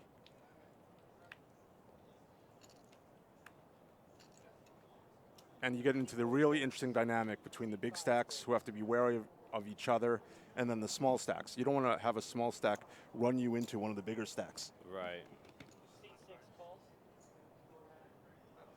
What do you think about limping? It's usually not a good strategy, but if you balance correctly, it's definitely something that you can make it work. You see it nowadays, like in the high rollers sometimes. Right. I think I watched like something in the U.S. Poker Open where like Alex Foxen limped the button with like pocket threes with about 23 big blinds or so.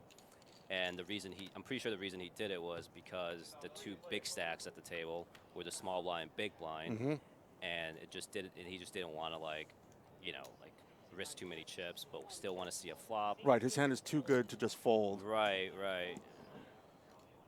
Yeah, I don't expect to see that kind of dynamic here. Okay, so here's an all-in from Joe. Joe's got the king high flush draw and the open ender. And then Steven has the pair and open ender. I think he calls. Yep, he's calling. This is pretty close. Your 8 out is, you really only got to put. Joe's favored with the no pair. It's a good flop. Yeah, king out. But I'm saying you got the 8 blocker. You been doing that a lot. Good hand.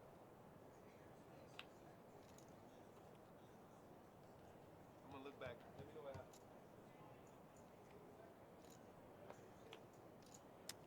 Ooh. 9s and 7s. And Joe is out, right? Yeah, I believe that's right. Wow. Wow, just like that. Yeah, Maurice said chop it up. And that gave me pause. I was like, what am I missing here? Yeah. No, I thought the 9 was a 10. No bullshit. All right, so Joe T is now out in 6th. 6th place with $10,280. We get the chip counts, but they flash too fast. So no, I'd like to see that again.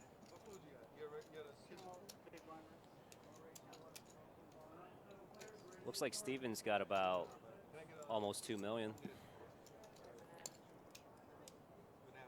So Steven and Scott are the big stacks. Maurice has a decent stack. Mark's 4th with about 300, 350.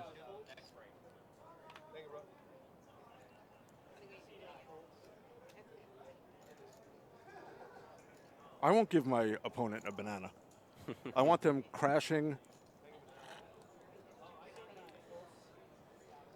Yeah, I'm old school. I'm not trying to like give anyone any Yeah. edge.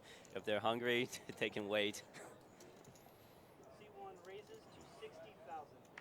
This could be interesting if Maurice has anything. C4 calls. Oh wow. And he has the same hand. Yeah, you see, he just flat here. Yeah. Maurice, usually he's the table captain, but he's very aware of what's going on. He's not trying to just flip here when there's 2 guys shorter than him. Just see a flop, play his position. C1 checks, C4 checks. So if anyone wants to bet, they could probably take this. Yeah, I would have liked to seen a bet there from Maurice, actually. Yeah, I agree with you. After the 2 checks from Steven, Maurice could take a stab. But he's content just playing a really small pot and chopping this up. Maurice gave him the semi-slow roll chop. It's okay when it's a chop. Right. Someone could have won that pot with a bet. You know, they say that if 2 people have the same hand, whoever wants it more. Wants it, yeah. whoever bets first. The more aggressive player takes it. I'd probably just bet that flop if I was Maurice. That board hits his range more.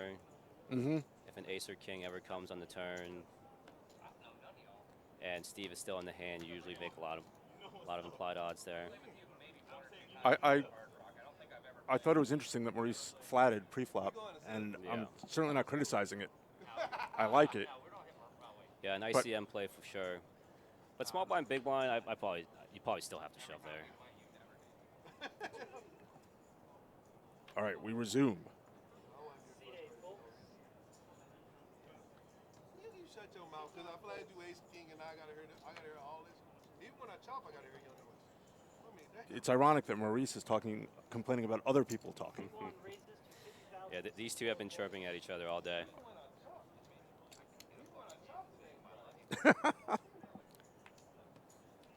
Maurice had to leave the table. He can't take it anymore, the table talk. Is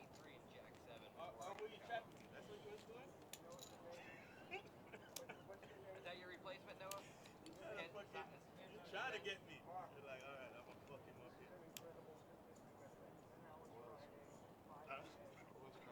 Back here, I know he's got an ace. Let an ace come out. You know what's funny? You know what's funny? To be dead honest, Yeah, so Steven does have 2 million.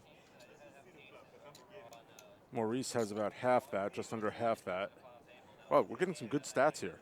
We got to leave him up a little longer, though. Right. V pips and such. Yeah.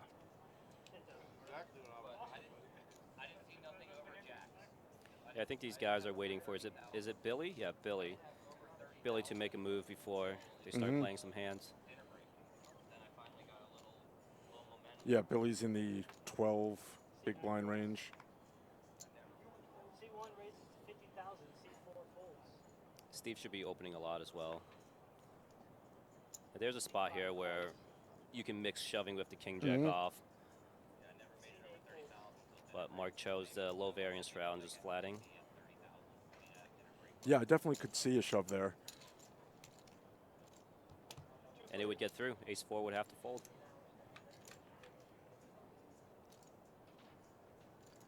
Oh, Mark hits chin. Jack, Jack, 8. Check call. Check call is what I'm thinking will happen. And probably a check, check on this turn. On most turns, it's going to go check, check. A spade would not be good for Steven at this point. Deuce of clubs. Mark's got the check mark. He's got to check again, doesn't he? Now he's going to lead. Mark. Mark says that's enough.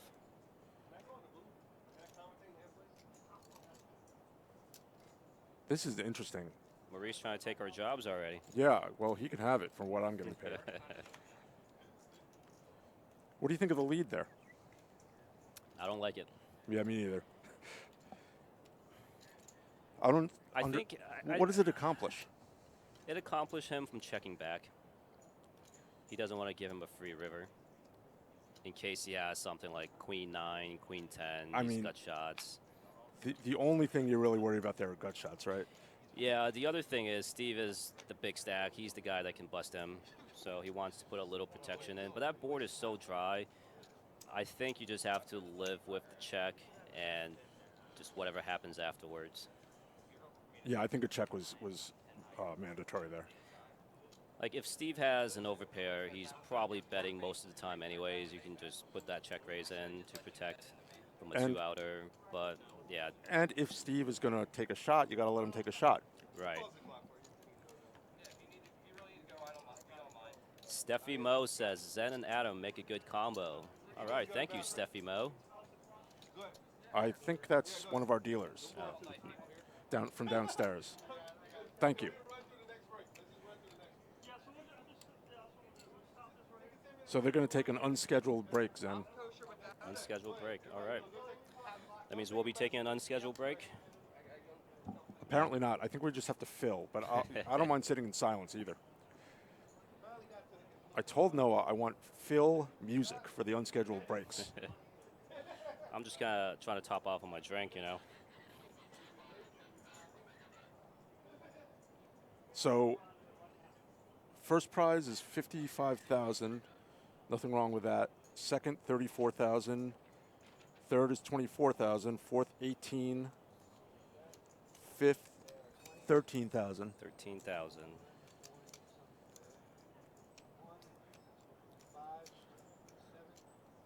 Vinny says EDC Zen.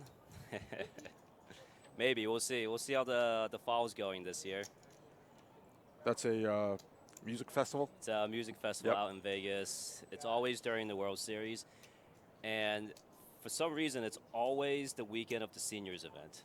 So like when you're out there for the whole month or 2 months, that's the weekend where you have off. So we oh yeah, because I'd be all over that. You know, I'd be all over that festival, except I'm in the seniors. So oh yeah, that makes sense. You know, I like everything about festivals except the music, the people, the sun, all of it. Love festivals. It's hard to go through a 3-day festival though nowadays. Yeah, I really don't like any events with crowds. And now the seniors, it's sort of. Unfortunately, I can play in the seniors. How many years? You've been quite a few. You don't look like you. Thank you very much. But the seniors is incredible value because that's one of the best tournaments. These old timers do not know how to play. I like the super senior ones. That one seems more interesting because everyone's a senior nowadays. Poker's been around for such a long time. Like everyone I used to play with, they're playing in the seniors, and no one looks like they're 50.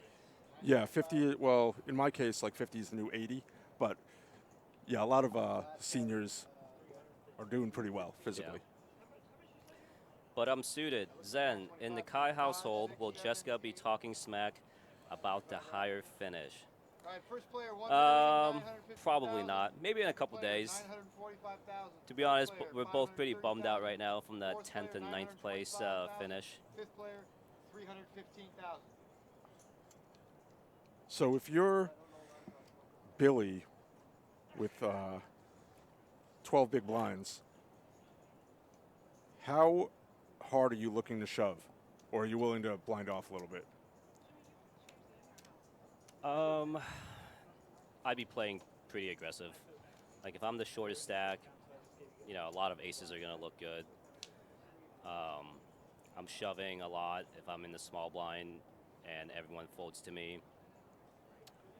I'd probably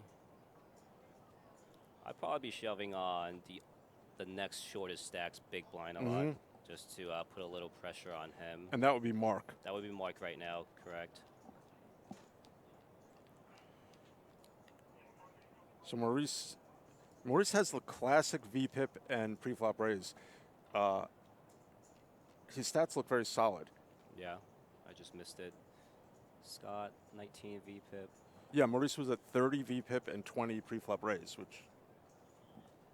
That's very solid, like the numbers was? Yeah. Now you see Mark's been a little hamstrung, but he was short stacked, and so he's just been waiting for real hands, which... Mark is a tighter player. Sometimes real hands don't come along, though. Billy, only 14% VPIP. Again, he's short stacked too.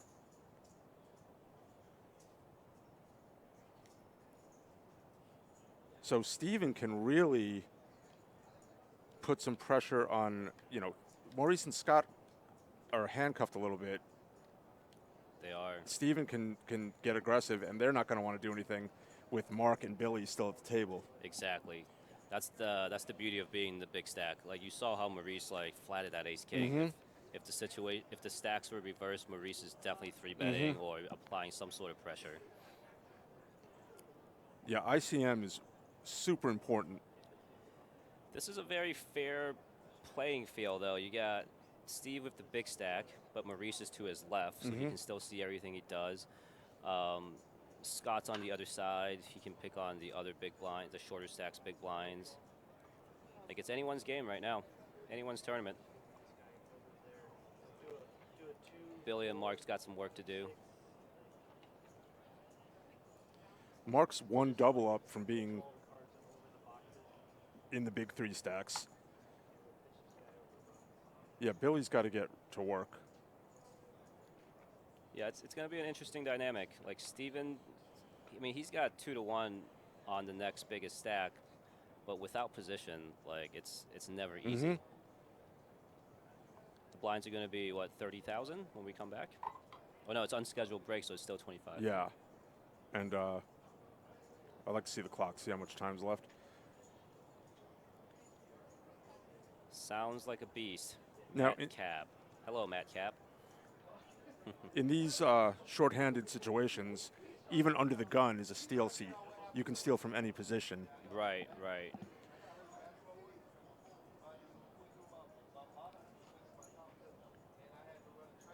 So are you in town for the entire summer?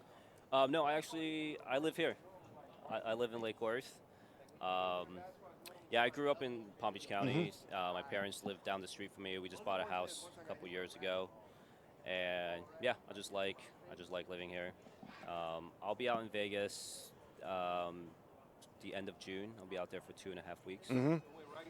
And things are starting to get back to normal now. Yeah, it's nice. In Vegas especially. For me, I've been playing some tournaments.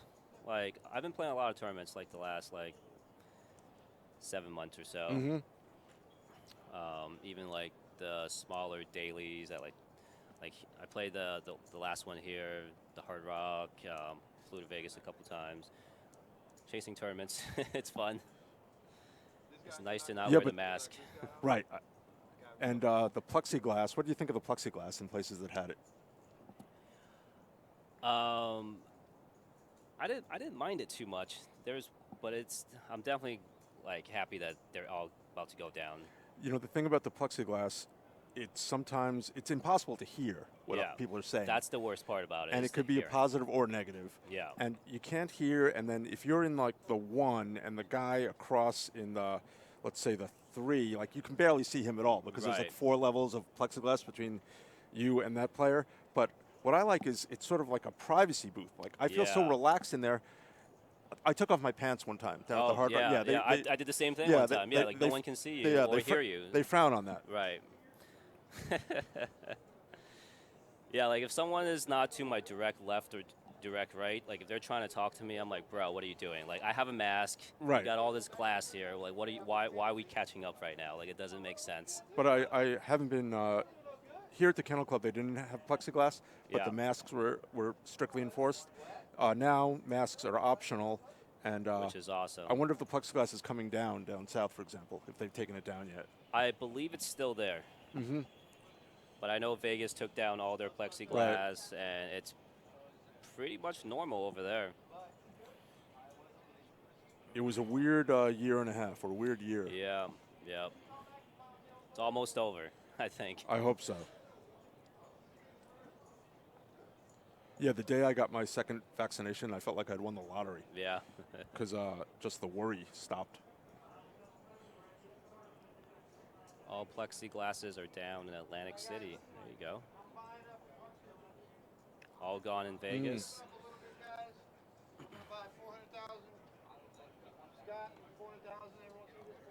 Wow, that's some shirt. All right, so they're going to get started again any second. Guys, I'm gonna buy 500,000 for Steven. Steven, I want So what do you think about guys, I'm putting in the 100K. pre-flop raise sizes? You like the min raise? I like the min raise. Me too. I like the min raise. I like the smaller sizing. I think most players, once you get down to the final, like 3, 4, 5 tables, are going with that sizing. You just get to see more hands. It just accomplishes enough. You don't need to put that much money in. It allows you to play more hands. I've been experimenting with like a larger pre-flop size raise as well, and you know, depending on the situation, that works as well. Now, someone like Billy, who's the short stack, do you think he should be shoving or should he be sometimes min raising? Billy should probably just be shoving. Mm-hmm. He's playing with some sharks here. I think the best thing for Billy here is just force them in like tougher situations. Right. And just force them to flip. Like if he's raising like Scott's or Maurice's big blind, they're always going to defend. Right. And then if you miss, you just don't know what to do a lot.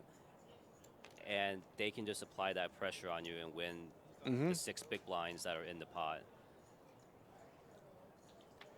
I would imagine that Billy is, you know, a recreational player. And one of the best things you can do as a recreational player when you're playing against these sharks is just force them to gamble. So here's a situation. Mark folded the button, and now Scott, with the biggest stack, just called from the small blind and let Billy see the flop. Yep, you're seeing that a lot nowadays. People just realizing their equity by just putting in that half a big blind to win. Was it 1, 2, 3, 4, 5? You're getting like 5 to 1. Yeah, and Scott had to be at least mildly concerned that Billy could shove on him. Right, and I would think that Scott's been playing with Billy long enough that Billy hasn't been so aggressive that he can get away with limps. And if Billy does shove, yeah, then you just lost the half blind. Yeah, if Billy's not like balanced there, I think the call there by Scott is very standard. Yeah, you don't want to come in with a right. even the min raise and just get jammed and have to throw it away with 4 high. And I think Scott flopped the gut shot, right? And just bet Yes, that's right. And if Billy missed, he's just going to fold. I'm pretty sure Scott just bet like 1 big blind. So Maurice raised under the gun, and then Steven just flatting with pocket 6s. So we'll see these guys tangle again. Oh, here we go. Nice. There could be a little bit of action here. That's pretty nice for 6s. I could see Maurice betting here. It's hard for Steve to really hit too much, but he's taking the low variance route again and checking.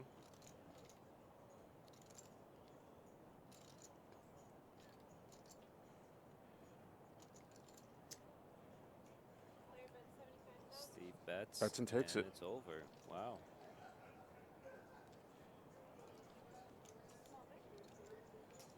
Yeah, the interesting thing about Maurice is he's not insanely aggressive. He's correctly aggressive. Yeah, he's switching gears like right now, and he's switching correctly at the right time. And most of this is due to Billy and Mark being shorter Right. stacks. Yeah, none of the big three stacks wants to risk too much when those guys might bust at any moment. Right.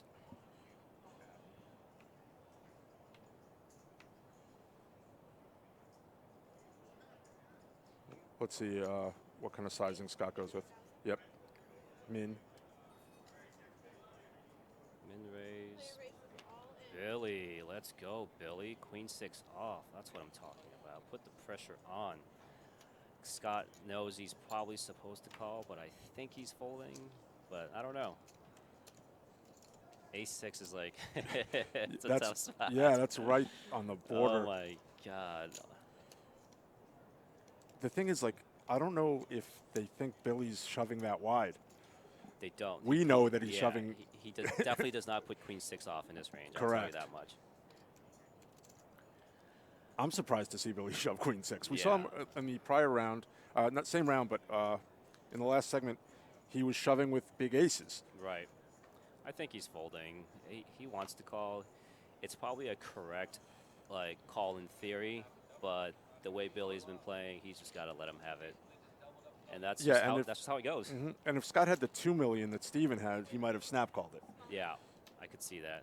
He doesn't want to give up his position Correct. as the second chip leader at the table. Let's go, Billy. I love seeing that. That was amazing.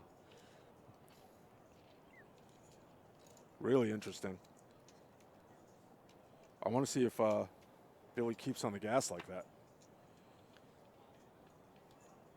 Billy was the one that limped with ace queen suited earlier too, right? Like Yeah. And Maurice had the eights, and he actually cost Maurice some chips because I think Joe had flopped like 6-10 or something. So Billy's mixing it up. Obvious that you just searching for anything. I'm searching for anything to get a fuck, anything. If I can just get anything to work, try to maneuver with this guy, anything. Yeah, Mark's patient. I'll put it here because of my box. Mark is very patient. I wouldn't even be here for a minute. He gave me a lot of chips and a lot of good spots. What do you think of wearing the mask just to hide your face?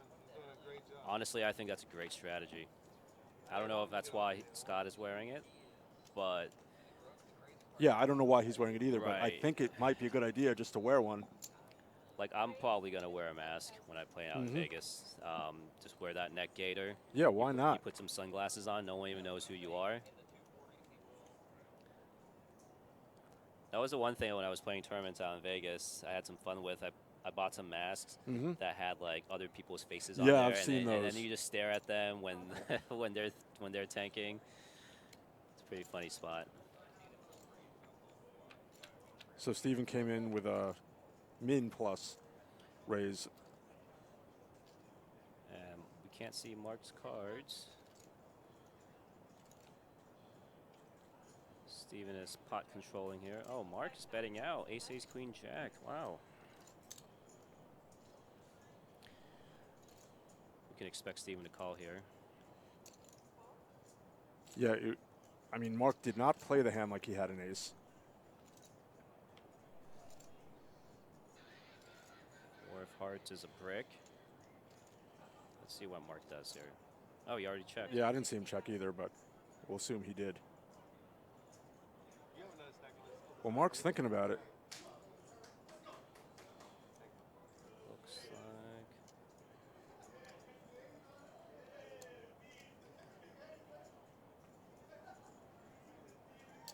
There's the call.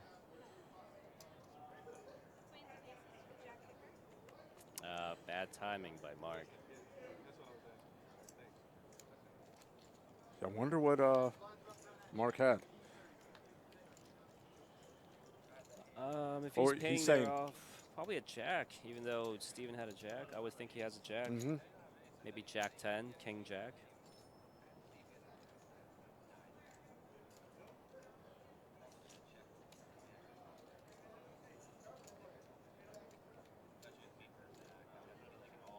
I'm trying to listen to what Mark's saying.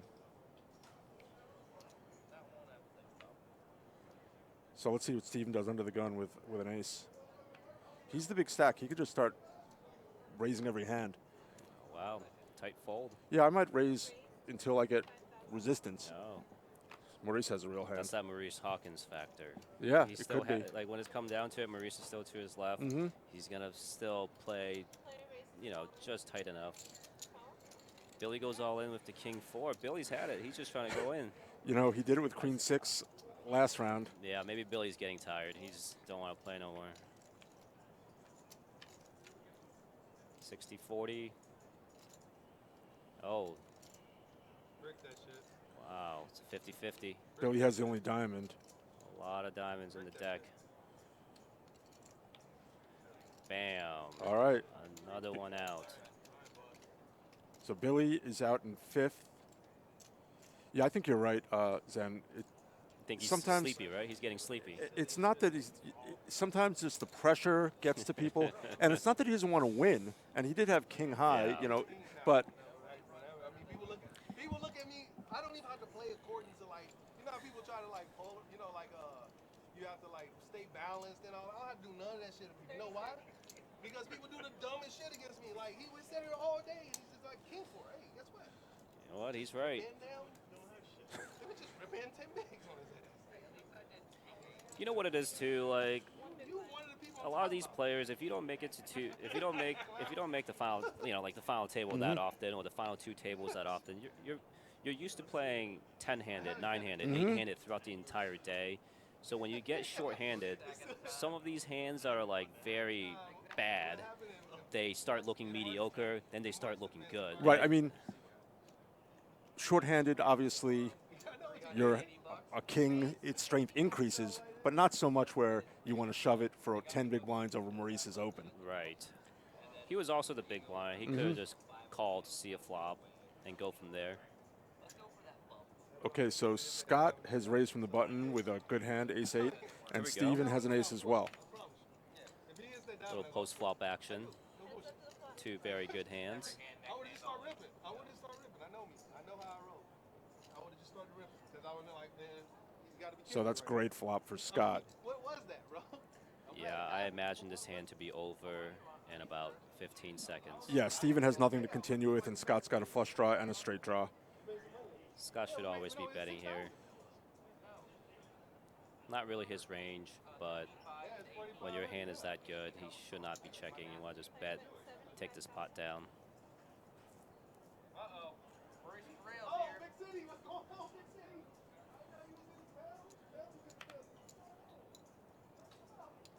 Yep. All right, that's my one offer. Y'all want to chop it even? Maurice. So now they're all waiting, you know. Mark's in the situation where they're all just waiting for him to bust. Yep. Need that 45. I got this nice diamond chain. There's going to be some good poker to be seen here with this lineup. Yeah, this is going to be really interesting. Mark is on the tighter side. He's got a shorter stack, but I mean, He he's can't afford to definitely- be tight he's now. definitely no pushover. No, I know he's plays tons of tournaments. You know this is a misdeal. He knows what's going on. It's definitely a misdeal. Steve was just the big one. That is a misdeal.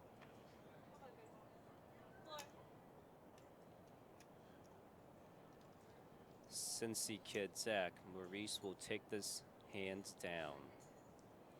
Can't argue with that.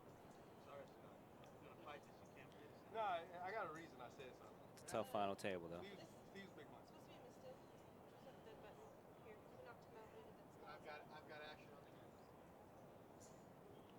Oh, wow. Okay, so the button jumped over a spot, and because there was action, they're going to play it out. Oh, this is one of them spots. Yeah. I I mean, when something goes wrong like this, I almost never want to play the hand. Oh, man. It's happened to me way too many times. Anything mediocre, you got to let it go. Look at that. Maurice doesn't even show his cards because of this. Hey, Steve, he's trying to figure out what that means. So Scott Maurice to the flop. Queen 3-3 rainbow. I expect a check and check back. Wow. Is that a bet in the dark? Yep.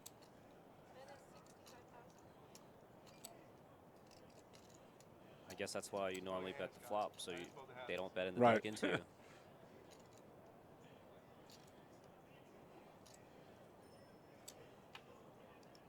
Scott lets it go. Before I even said it, I have jacks. Maurice shows some jacks. Wow. I don't know, bro. I was just being as fair as possible. He wants to know where the button goes now. All right, cool.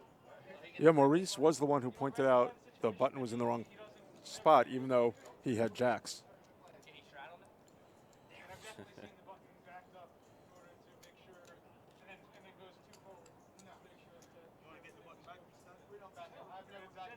Yeah, I've never seen the button backed up to make up for a miss. No. You can't speak about your life because it's you.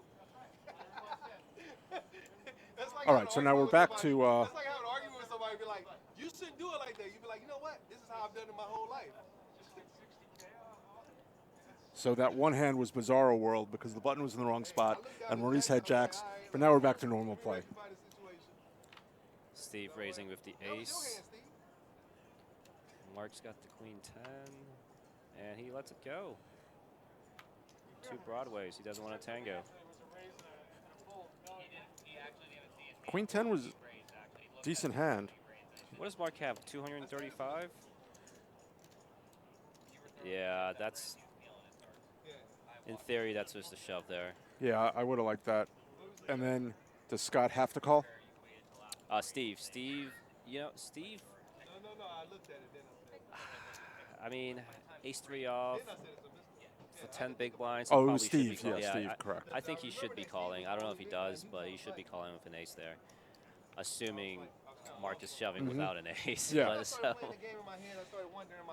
Okay, so Mark's got the button here. Mark's patient.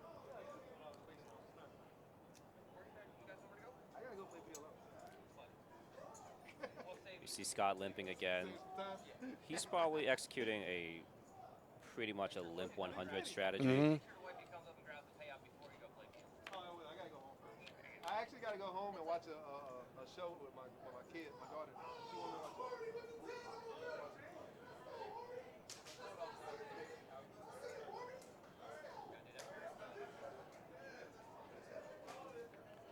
First guy to bet should win this pot. Oh, Steven hits a 7.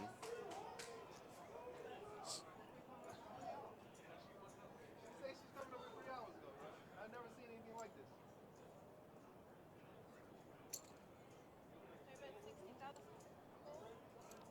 60,000 and a snap. That takes it. Yep. Yeah, these guys want to be cautious because Mark's sitting there waiting to bust. Very cautious. You see Mark's Maurice. obviously not waiting to bust, but he's at risk of busting. I got you. Mark, do me a favor. Don't touch my damn chips, dog. I don't know your stinking ass hands. I'm gonna break that. Maurice's rail is here.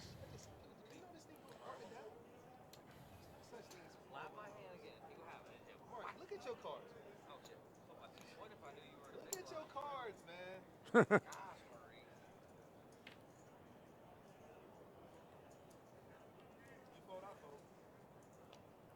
That's Maurice's new line. You fold, I fold. I fold. Steve's not folding though.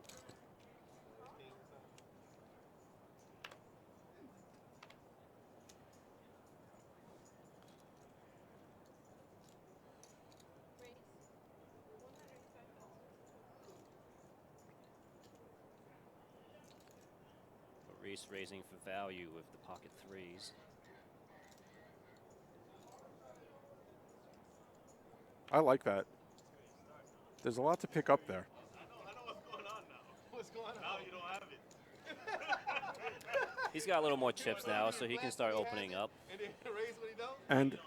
And yeah, Maurice is alluding to the idea that Steven isn't that balanced. He thinks that he's limping with the weaker hands and raising with the stronger hands. And if a player like Maurice picks up on that, He's going going to take it every time. Exploit. Although I don't know if I was Maurice, if I'd be telling Steven that. Yeah, he's pretty honest for the most part. Yeah. Like, a lot of exploitive players don't mind telling you what's going on because they think they can do a different thing the next They'll go time, another level, right. Which they might. Some might can. not. Yeah, right.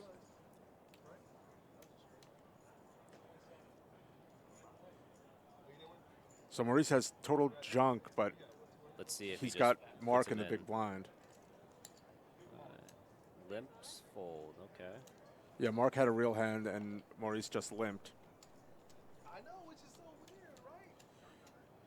Is that what happened? I was trying to figure out. And that's what we were talking about earlier. So Maurice put in half blind and just is able to get away when Mark shoved on him. Right. There's no need to put in a raise there with 7-3 off and then have Mark shove and give up all those extra chips. What? Did you laugh? Oh, all right. I like how y'all do that. I like how y'all do that. I don't care. I live in 2021. I don't want to hear none of that. I don't want to talk about people before or after.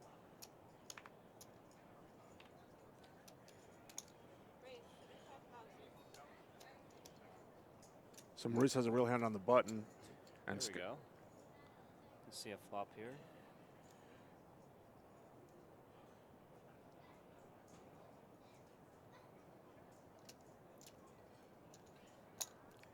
Absolutely. No one wants to get too reckless with Mark short stacked. The ace for Scott. I expect a check bet call here. Yeah, he's going to be checking 100% there. Yep. Probably on the smaller sizing, about 60,000 or so. Or no, looks like 100-ish. He bet 105. 105, so he went with the larger sizing. He's trying to get this bluff through right away.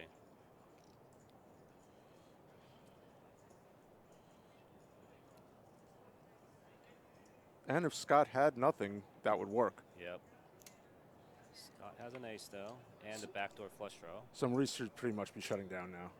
Unless he hits a 5. Right. There it is. Just like that. This is big trouble for Scott. And the club. This pot could get massive.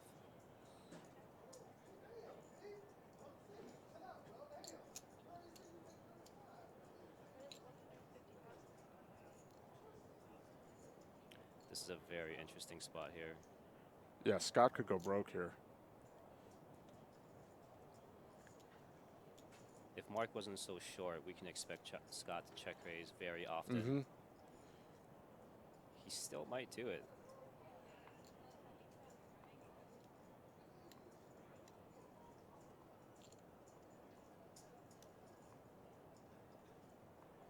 Oh man, what's going to happen? I'm shaking over here. He's got the ace of clubs. I can't see him getting away with any chips He's here. definitely never folding. Calling is definitely the correct play.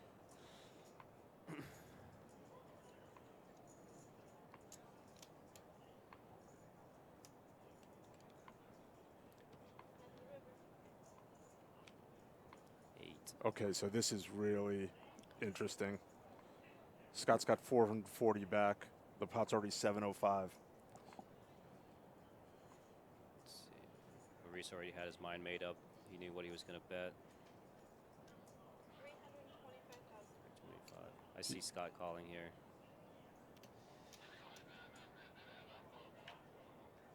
If he calls, he's going to be left with Snap almost call. nothing. Yeah. Set of 5s. That's Scott good. sees the terrible news. My wife coming in the building?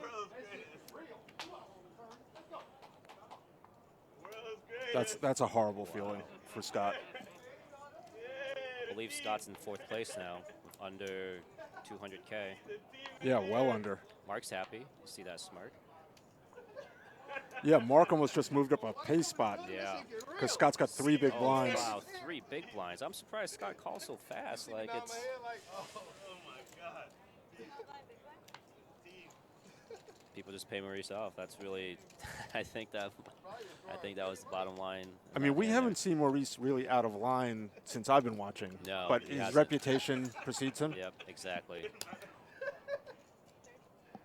Wow, that 5 was like, what is that? Yeah, 5 just right on the turn, as you were saying. Wow. 5 of Unless a clubs, 5 too. comes, right? 5 of clubs, it was the too. correct. It was the exact perfect card to get Scott into big trouble. Insane.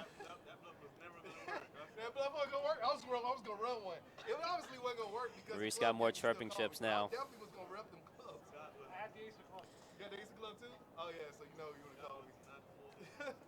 Yeah, I was gonna rep. I was gonna 3 big blinds. I promise you I was gonna rep. Let's see. He lets it go. He's gonna wait for a better hand. Gonna wait for a face card. Or just wait for the next hand, period. Not the 2-outer. Got 2 more hands to the blinds. Maybe Mark will make a move before it gets back to him. Although, if I know Mark, he might not even look at his cards. I mean, we're looking at a significant pay jump, right? Right. What are the numbers? They'll come up again.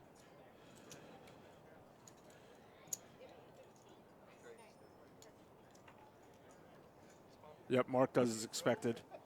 God is on his ass. And Scott folds too. Well, obviously, I mean, I pretty much am.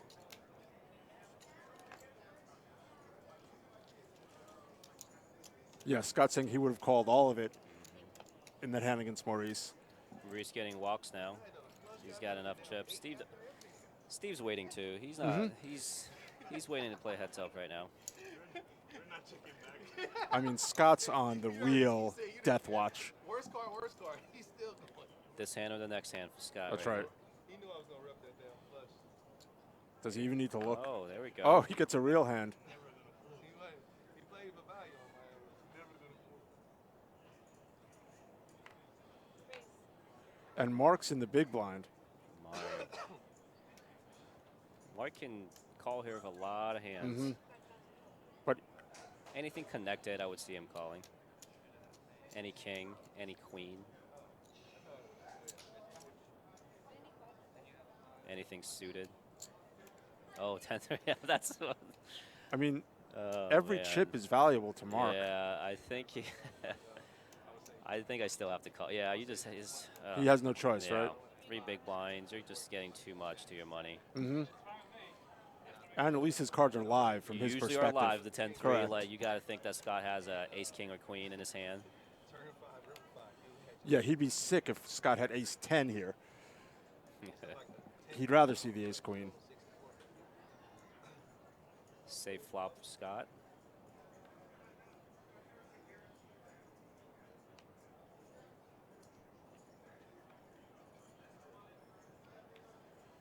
Scott with the double. And that hurts Mark. Yeah, does Scott have more than Mark now? Yes. Wow. Oh, no, yeah, he does. Yeah, that was a terrible situation for Mark to be in. And you know, I think that big hand with Scott and Maurice making that bet, leaving Scott with about 3, 4 big blinds, whatever it was, I think that's one of the reasons why Scott called as well. Like in tournaments, you want to be able to have that extra life. So 1 big blind is even half a big blind. You still have another shot. Correct. I mean, these are experienced players, and I think they all know this, but I've seen people with half an ante in a game Yeah. with antes Yeah. survive and go far. Anything can happen. But now both Mark and Scott are on life support. Wow, and Steven and Maurice both have hands. Oh, let's see But, what happens here. Maurice, I see he has to 3-bet here. He's got enough chips, apply the pressure. He can also call any of these shoves from the blinds. right there. How much did he make it? About 195 or something? Yeah, I can't quite tell. Steve's got a nice hand to peel here. He's got enough chips to do it.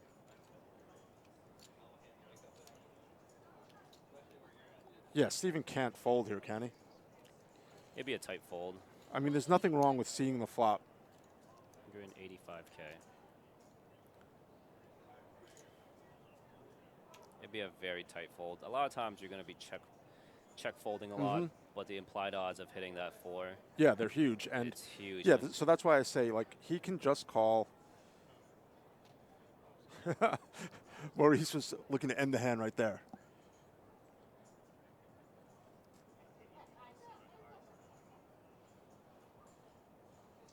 With the 2 short stacks, might he just dump this? Yeah, but there's just so short. If he loses this 120K, he still has.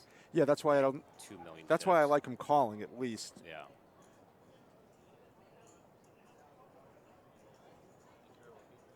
Wow. Big laydown.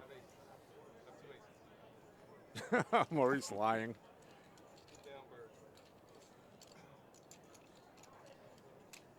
Yeah, we saw earlier in this final table, Steven folded to a 3-bet.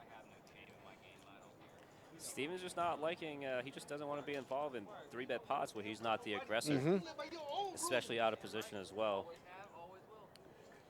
But that hand right there is just, there's just too much implied. Yeah, I think that it should be a call, but he'll fight another day. The chalk would be that it ends up to be Steven and Maurice battling it out, and he'll have to get involved with Maurice sooner or later, but he picked later. So now Mark and Scott are,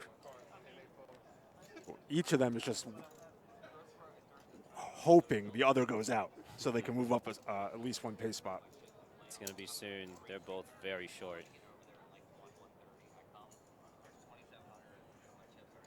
Yeah, someone in the chat says, SFLA Hawk says, wow, 120 to maybe win the whole thing. Bad fold. Yeah, if a 4 comes and Maurice, if it comes with an ace and a 4, that could be very huge. tight fold. Oh, wow, look at this. Mark is all in with the Jack-8 of diamonds. Scott's got 5-5. One of them could get healthier here. And then it Maurice looked got like something. Maurice had limped. Is that right? No, Maurice is the big blind. And he's just going for the knockout here. Okay, yeah, Maurice is in the big He's blind. going for the double knockout.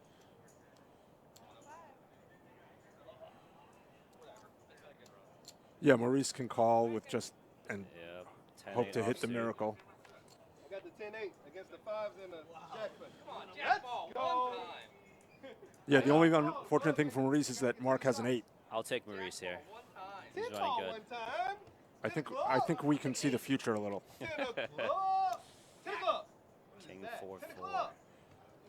Doesn't help anyone. Scott's still ahead. Harmony, say 10 o'clock.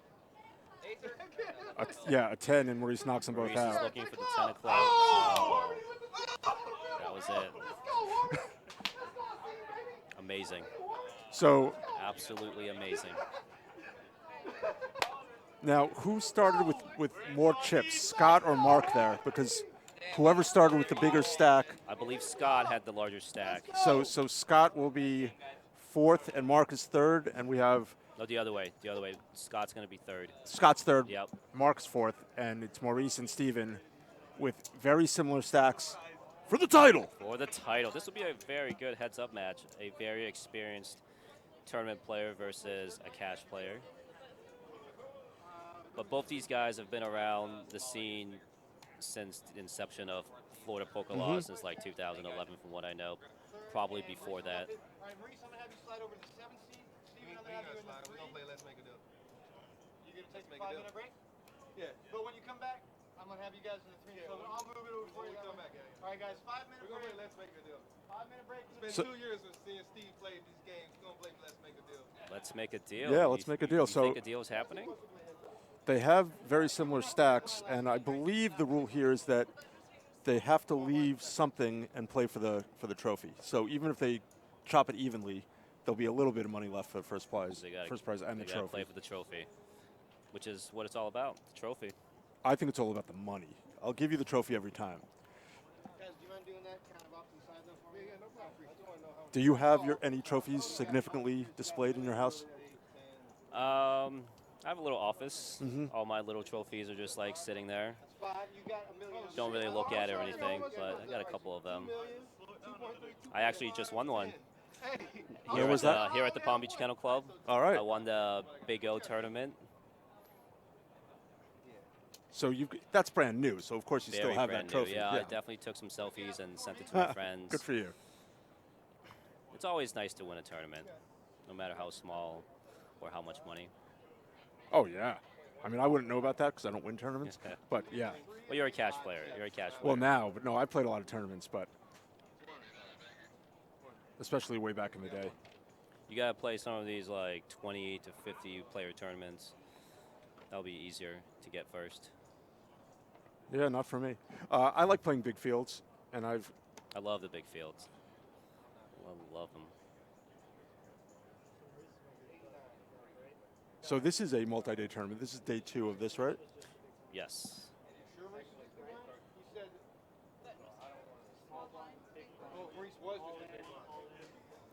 So you've gone like 6 or 7 days, right? At the World Series, Yeah. yeah, it was. I don't know how many days that was. I think it might have been like 6? 8 or 9 or something. I don't really know. I mean, Everything is a blur when right. you're playing for that long. I've gone 5 days in the main event. Oh, okay. And, yep, day 5. and just like you say, it's mind-boggling. Yeah. You know, you wake up and you barely know what day it is, and It's one of a kind tournament for sure. and those days are really long. Oh yeah. Yeah, nice long dinner break too. I think you don't get out till about 1:30 in the morning, like every night. I mean, when I was in the main event, I think on day 1 and 2 we might have gone till 3 in the morning with Oh, breaks, wow. and then you're back the next day at 1. Oh, By the man. time you bagged up, and then, at least for me, in a multi-day tournament, if I go home, I can't go to sleep right away because I'm too wired. So I just lay there for a while. Yeah. I pass out right away, but I always wake up around 7 a.m. No matter 8 what. a.m. No matter what. Like I'm trying to get like 7, 8 hours in, but it's always like 5, maybe 6 hours if I'm lucky. I like to use chemical enhancement, but that's just me. Oh yeah. All right, so they have very similar. Maurice has $2.5 million, and I think Steve has $2.2 million. Is that right? Yep. Yeah, that is You are right. on the dot. And the blinds are going to be 15 and 30. And if we get a deal, I hope we are able to know exactly what deal was reached so we can share it.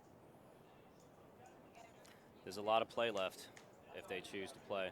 Yeah, But we these- could be here all night. These two they've been chirping, but they've been pretty friendly with each other. Oh yeah, I think it's a friendly rivalry. So I think a deal is happening. It should be an even split of the first and second, don't you think? Knowing Maurice, you probably want a little more. One time, a buddy of mine was in a negotiation 3 ways, and Phil Hellmuth was also involved. And this is a long time ago. Yeah. And then I was helping my buddy do the negotiation, and Phil wanted some ridiculous premium. And I was like, why Well, should he's you? the best player in the world. And that's exactly what he said. We were like, well, why should you get that premium? He's like, because I'm the best player in the world. So they didn't reach a deal, and then they went back, and on the next hand, my buddy put a beat on Phil, and Phil was out. Yeah, oh man. Would have loved to hear that rant. Yeah.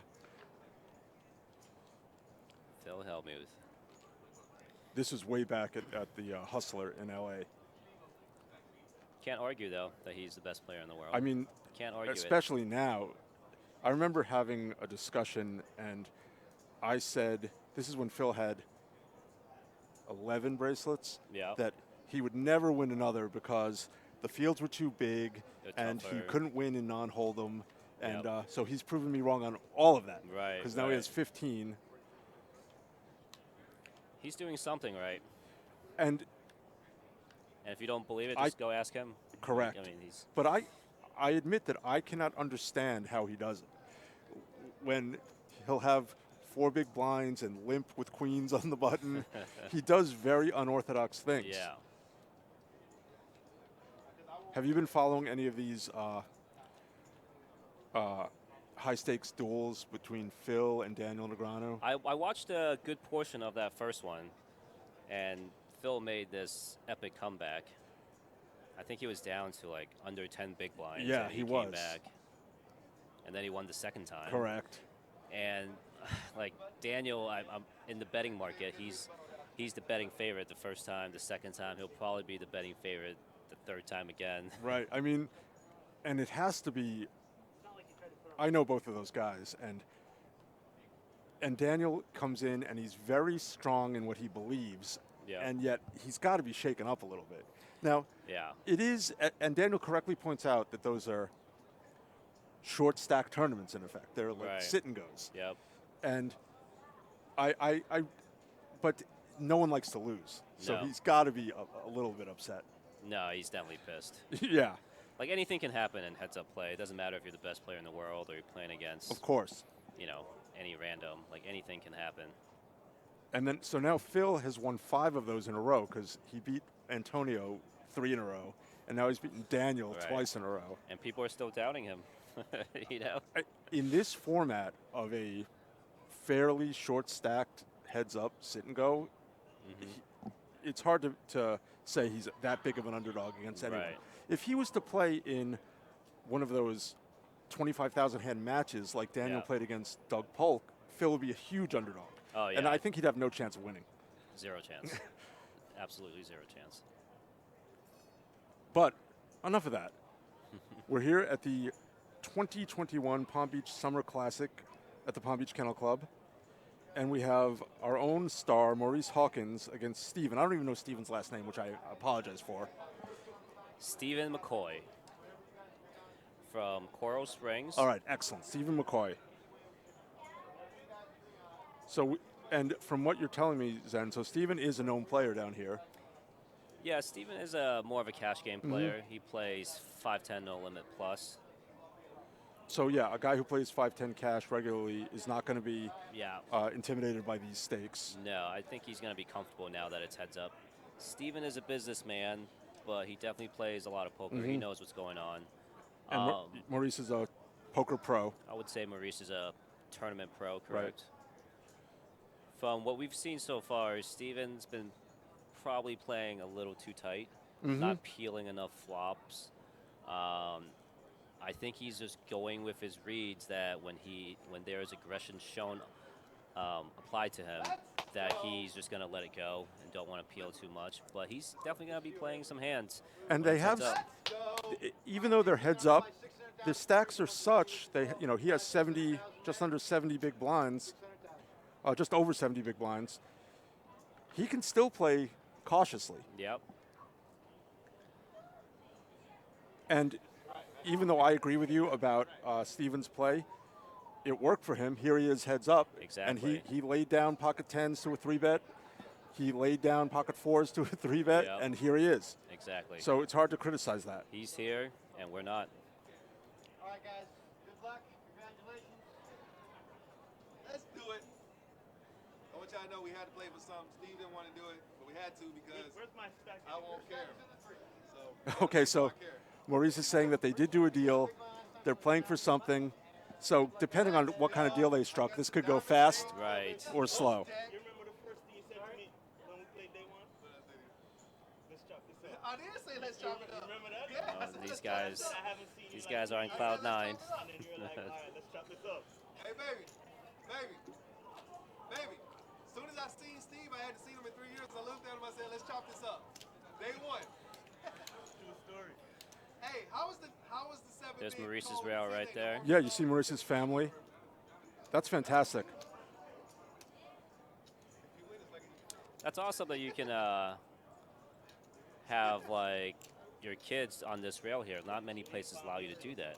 Right, this is Palm Beach Kennel Club is an entertainment complex. Yeah. So kids are allowed to be on the facility. I think the first time I've been to the Palm Beach Kennel Club was when I was about 8 years old.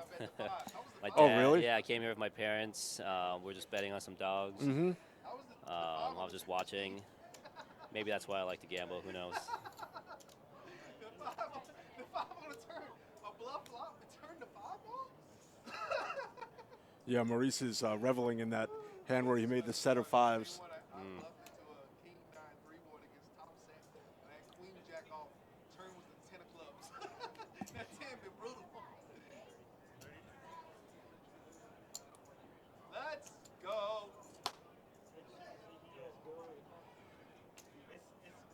Steven gave him the backhanded left-hand shake. That is unorthodox.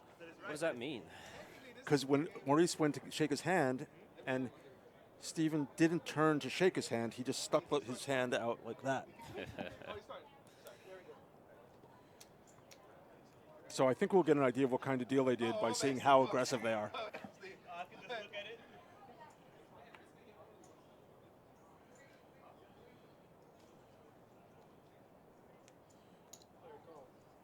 Just a call.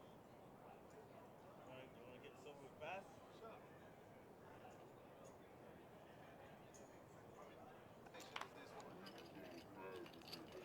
I think our feed is frozen for a second. All right, there you go. Looks like a limp from Maurice and a check from Steve.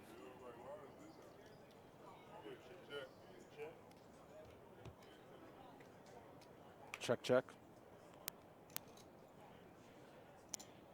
That's 50,000. Raise 150,000.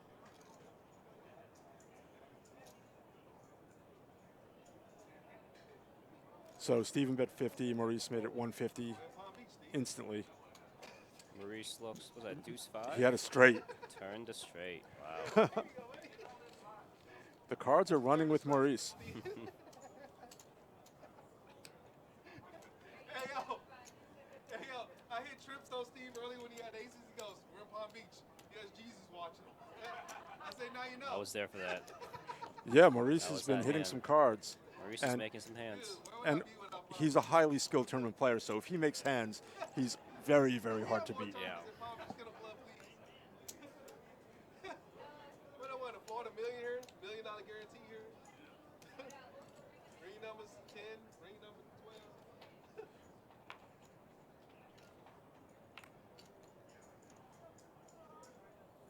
Harmony, how was that 10 of clubs on the river, Harmony? I see you. I see you. Call it like your dad. Call it like your dad. 10 of clubs on the river. Should have high-fived like I'm on the team. Made you money too, buddy. So things are getting a little more serious now. They're actually playing. Steve bets bottom pair.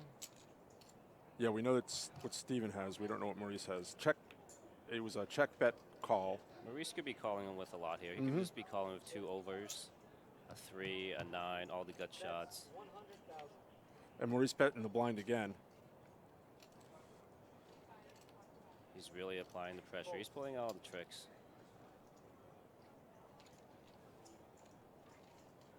So there's the tournament clock. Welcome to the show, guys.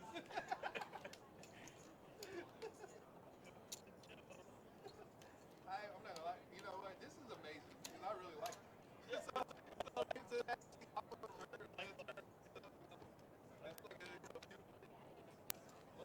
I can't. We're having a little bit of audio problem. Oh, this hand?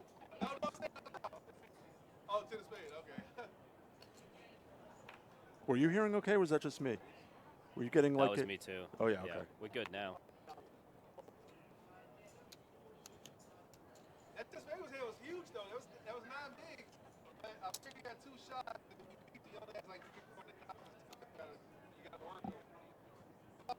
Don't knock out a player, 2 players there when I could have called, and I would have been mad at myself. So I was just like, We're getting like some I got to see what happened. Oh, you had to call. Wow, that was a big call yeah, though. you You're talking had- about 8 bigs, Steve. Yeah, I know. It's 8 bigs. But when you saw their hand, I mean,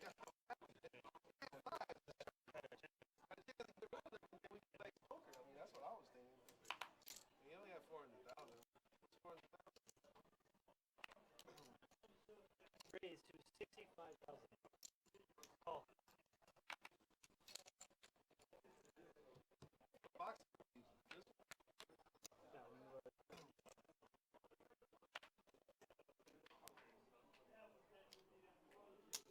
Bet 70,000.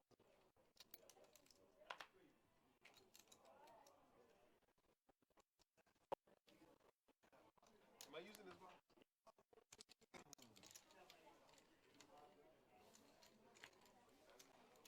Steve, you know they give out checks here, right? Oh, okay. Some people get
That was your first one? I think so. That's the first hand you wanted to do. That's right.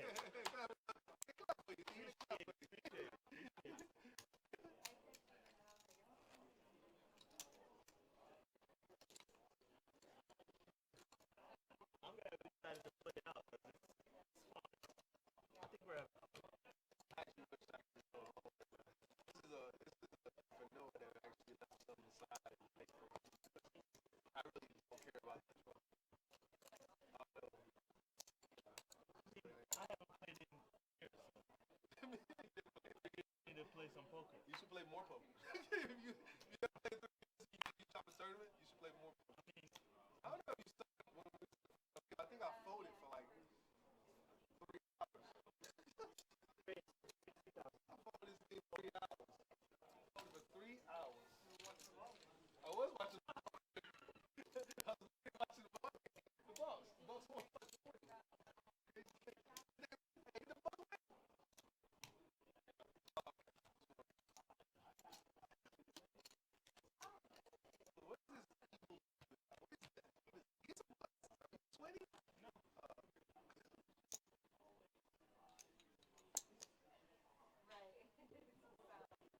There's no ring or anything? What hand you have? There's no ring? It's not a ring event? Bruh, I'll let you know. We played for 2 hours. We gonna play. Oh, we're not playing 2 hours. It's gonna be over. We're not playing this for 2 hours. No way. I'll let you know. Yeah, so they're just saying that they're not going to be playing for 2 hours no matter what, which is sort of good news for us. Right. I gotta go watch a movie with my daughter, and I gotta go see a show. So did that go limp, raise, fold? Yep. Mm-hmm. A circuit event. This was the circuit event that would be 10 years not serious. I gotta be serious with the circuit, man. I can't let nobody pass me. They already giving away rings.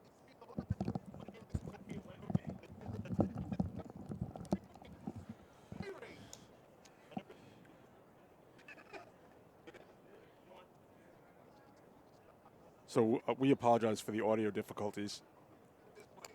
Okay, everybody. I want you to know. Reach out. Okay? Reach out. Reach out. Reach out.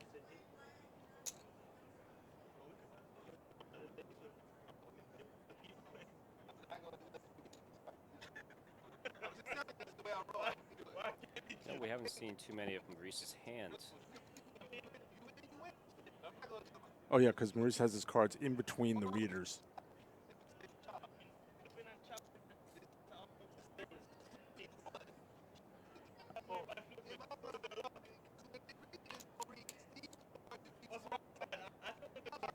So that went raise, fold.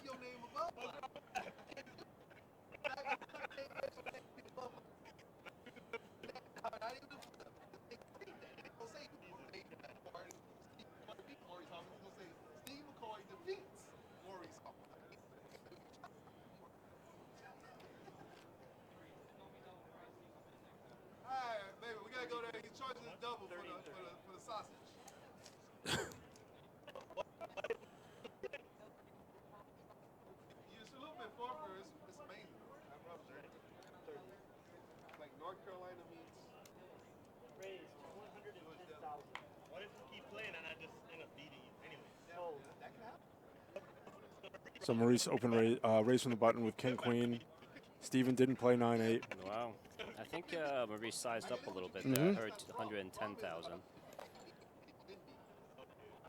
They're playing like they care about the trophy. Yeah. And the rest of the cash.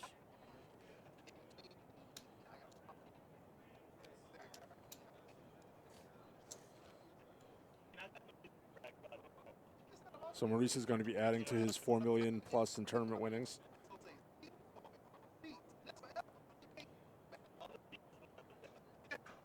Does Maurice ever play cash? He does. He plays cash. I think he's been playing some PLO like recently.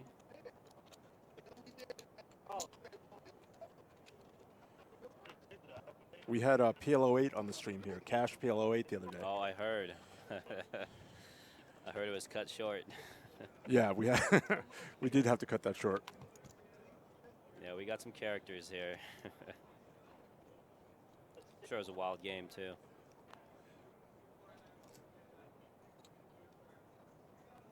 Will there be more PLO8 on the stream? That's all being discussed. I think they do plan on streaming that. It's a lot of information to keep track of. Yeah. Because not only is it PLO, it's a split pot game. Yep. And that particular cash game that we were streaming, they were playing 10-handed. Oh, wow.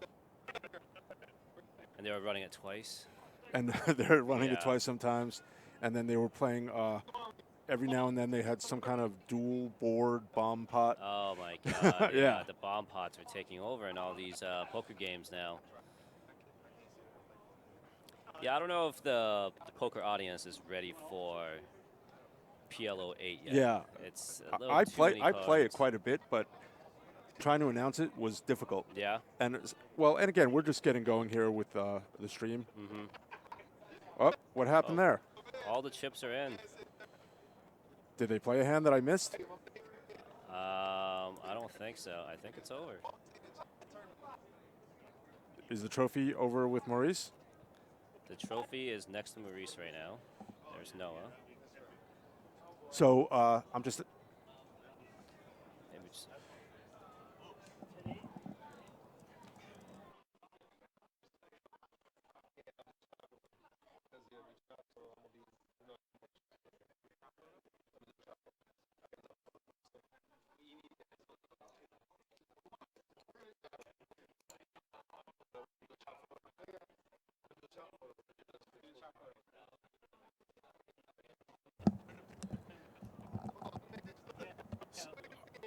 So These are the pitches I like to do for home. Where we chop it up 40 grand. so they chopped it These are evenly. good pitches. Everybody take pitches by themselves.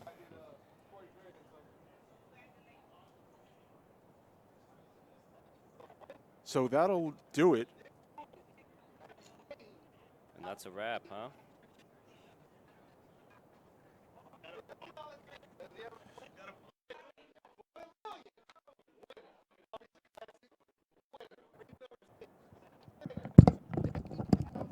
All right, so Maurice Hawkins is the champion of this Summer Classic main event at the Palm Beach Kennel Club. Congratulations to Steve and Maurice. Stephen McCoy second, Maurice Hawkins first. Zen, thank you. Thank you, Adam. Good night, everybody. Up, hold it. I'm getting word now that there's going to be an interview. Who's going to conduct the interview? Noah is going to be interviewing Maurice momentarily. We'll see you tomorrow at your place, buddy. All right, I'm going to hand it back to the voice of PBKC, Mike Jameson. Mike. Thank you so much, Adam. Great commentating from Zen Kai and Adam Schoenfeld. I hope you've enjoyed the show today on our live stream right here on Twitch at PBKC Poker. What a great, so we led off the show and we talked about, we might know a few things, we might not know a few things. And as time went on, we don't know anything based on Adam and Zen's commentary. Clearly their poker knowledge, they're two seasoned veterans. And unbelievable coverage today. And as you see Maurice and his wife, taking a little family moment opportunity. Once Maurice's family showed up, I had a strong feeling he was getting the win today. It wasn't the first time. I've seen 3 or 4 iterations where he makes the call, the family rolls in, they sit in the stands, and he runs unbelievable. And you know, I don't know if it's a confidence thing or a security thing, but he turns it to the next level, and it just seems to work out for him. And he got lucky in spots, but you can't knock his play. You can't knock his play at all. Now Braxton is talking about the audio. Yeah, it's something that we're definitely working on, and as these shows continue, we're just going to get better and better, adding things each and every time we do a live stream. The first live stream we ever did was last Sunday, so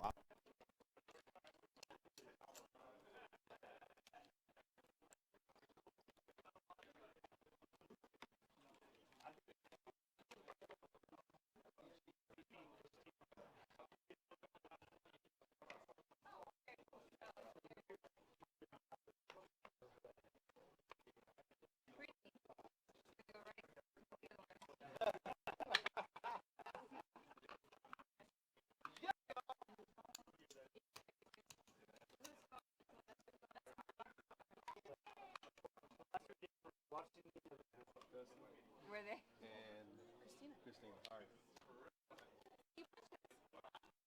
Yes. Okay, we can play.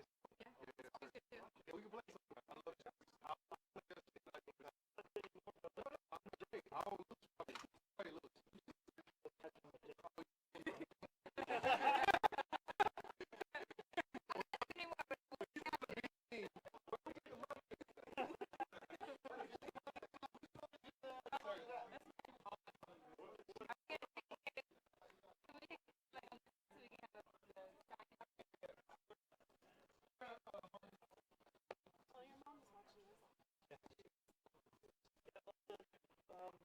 The guy, he came to me and said that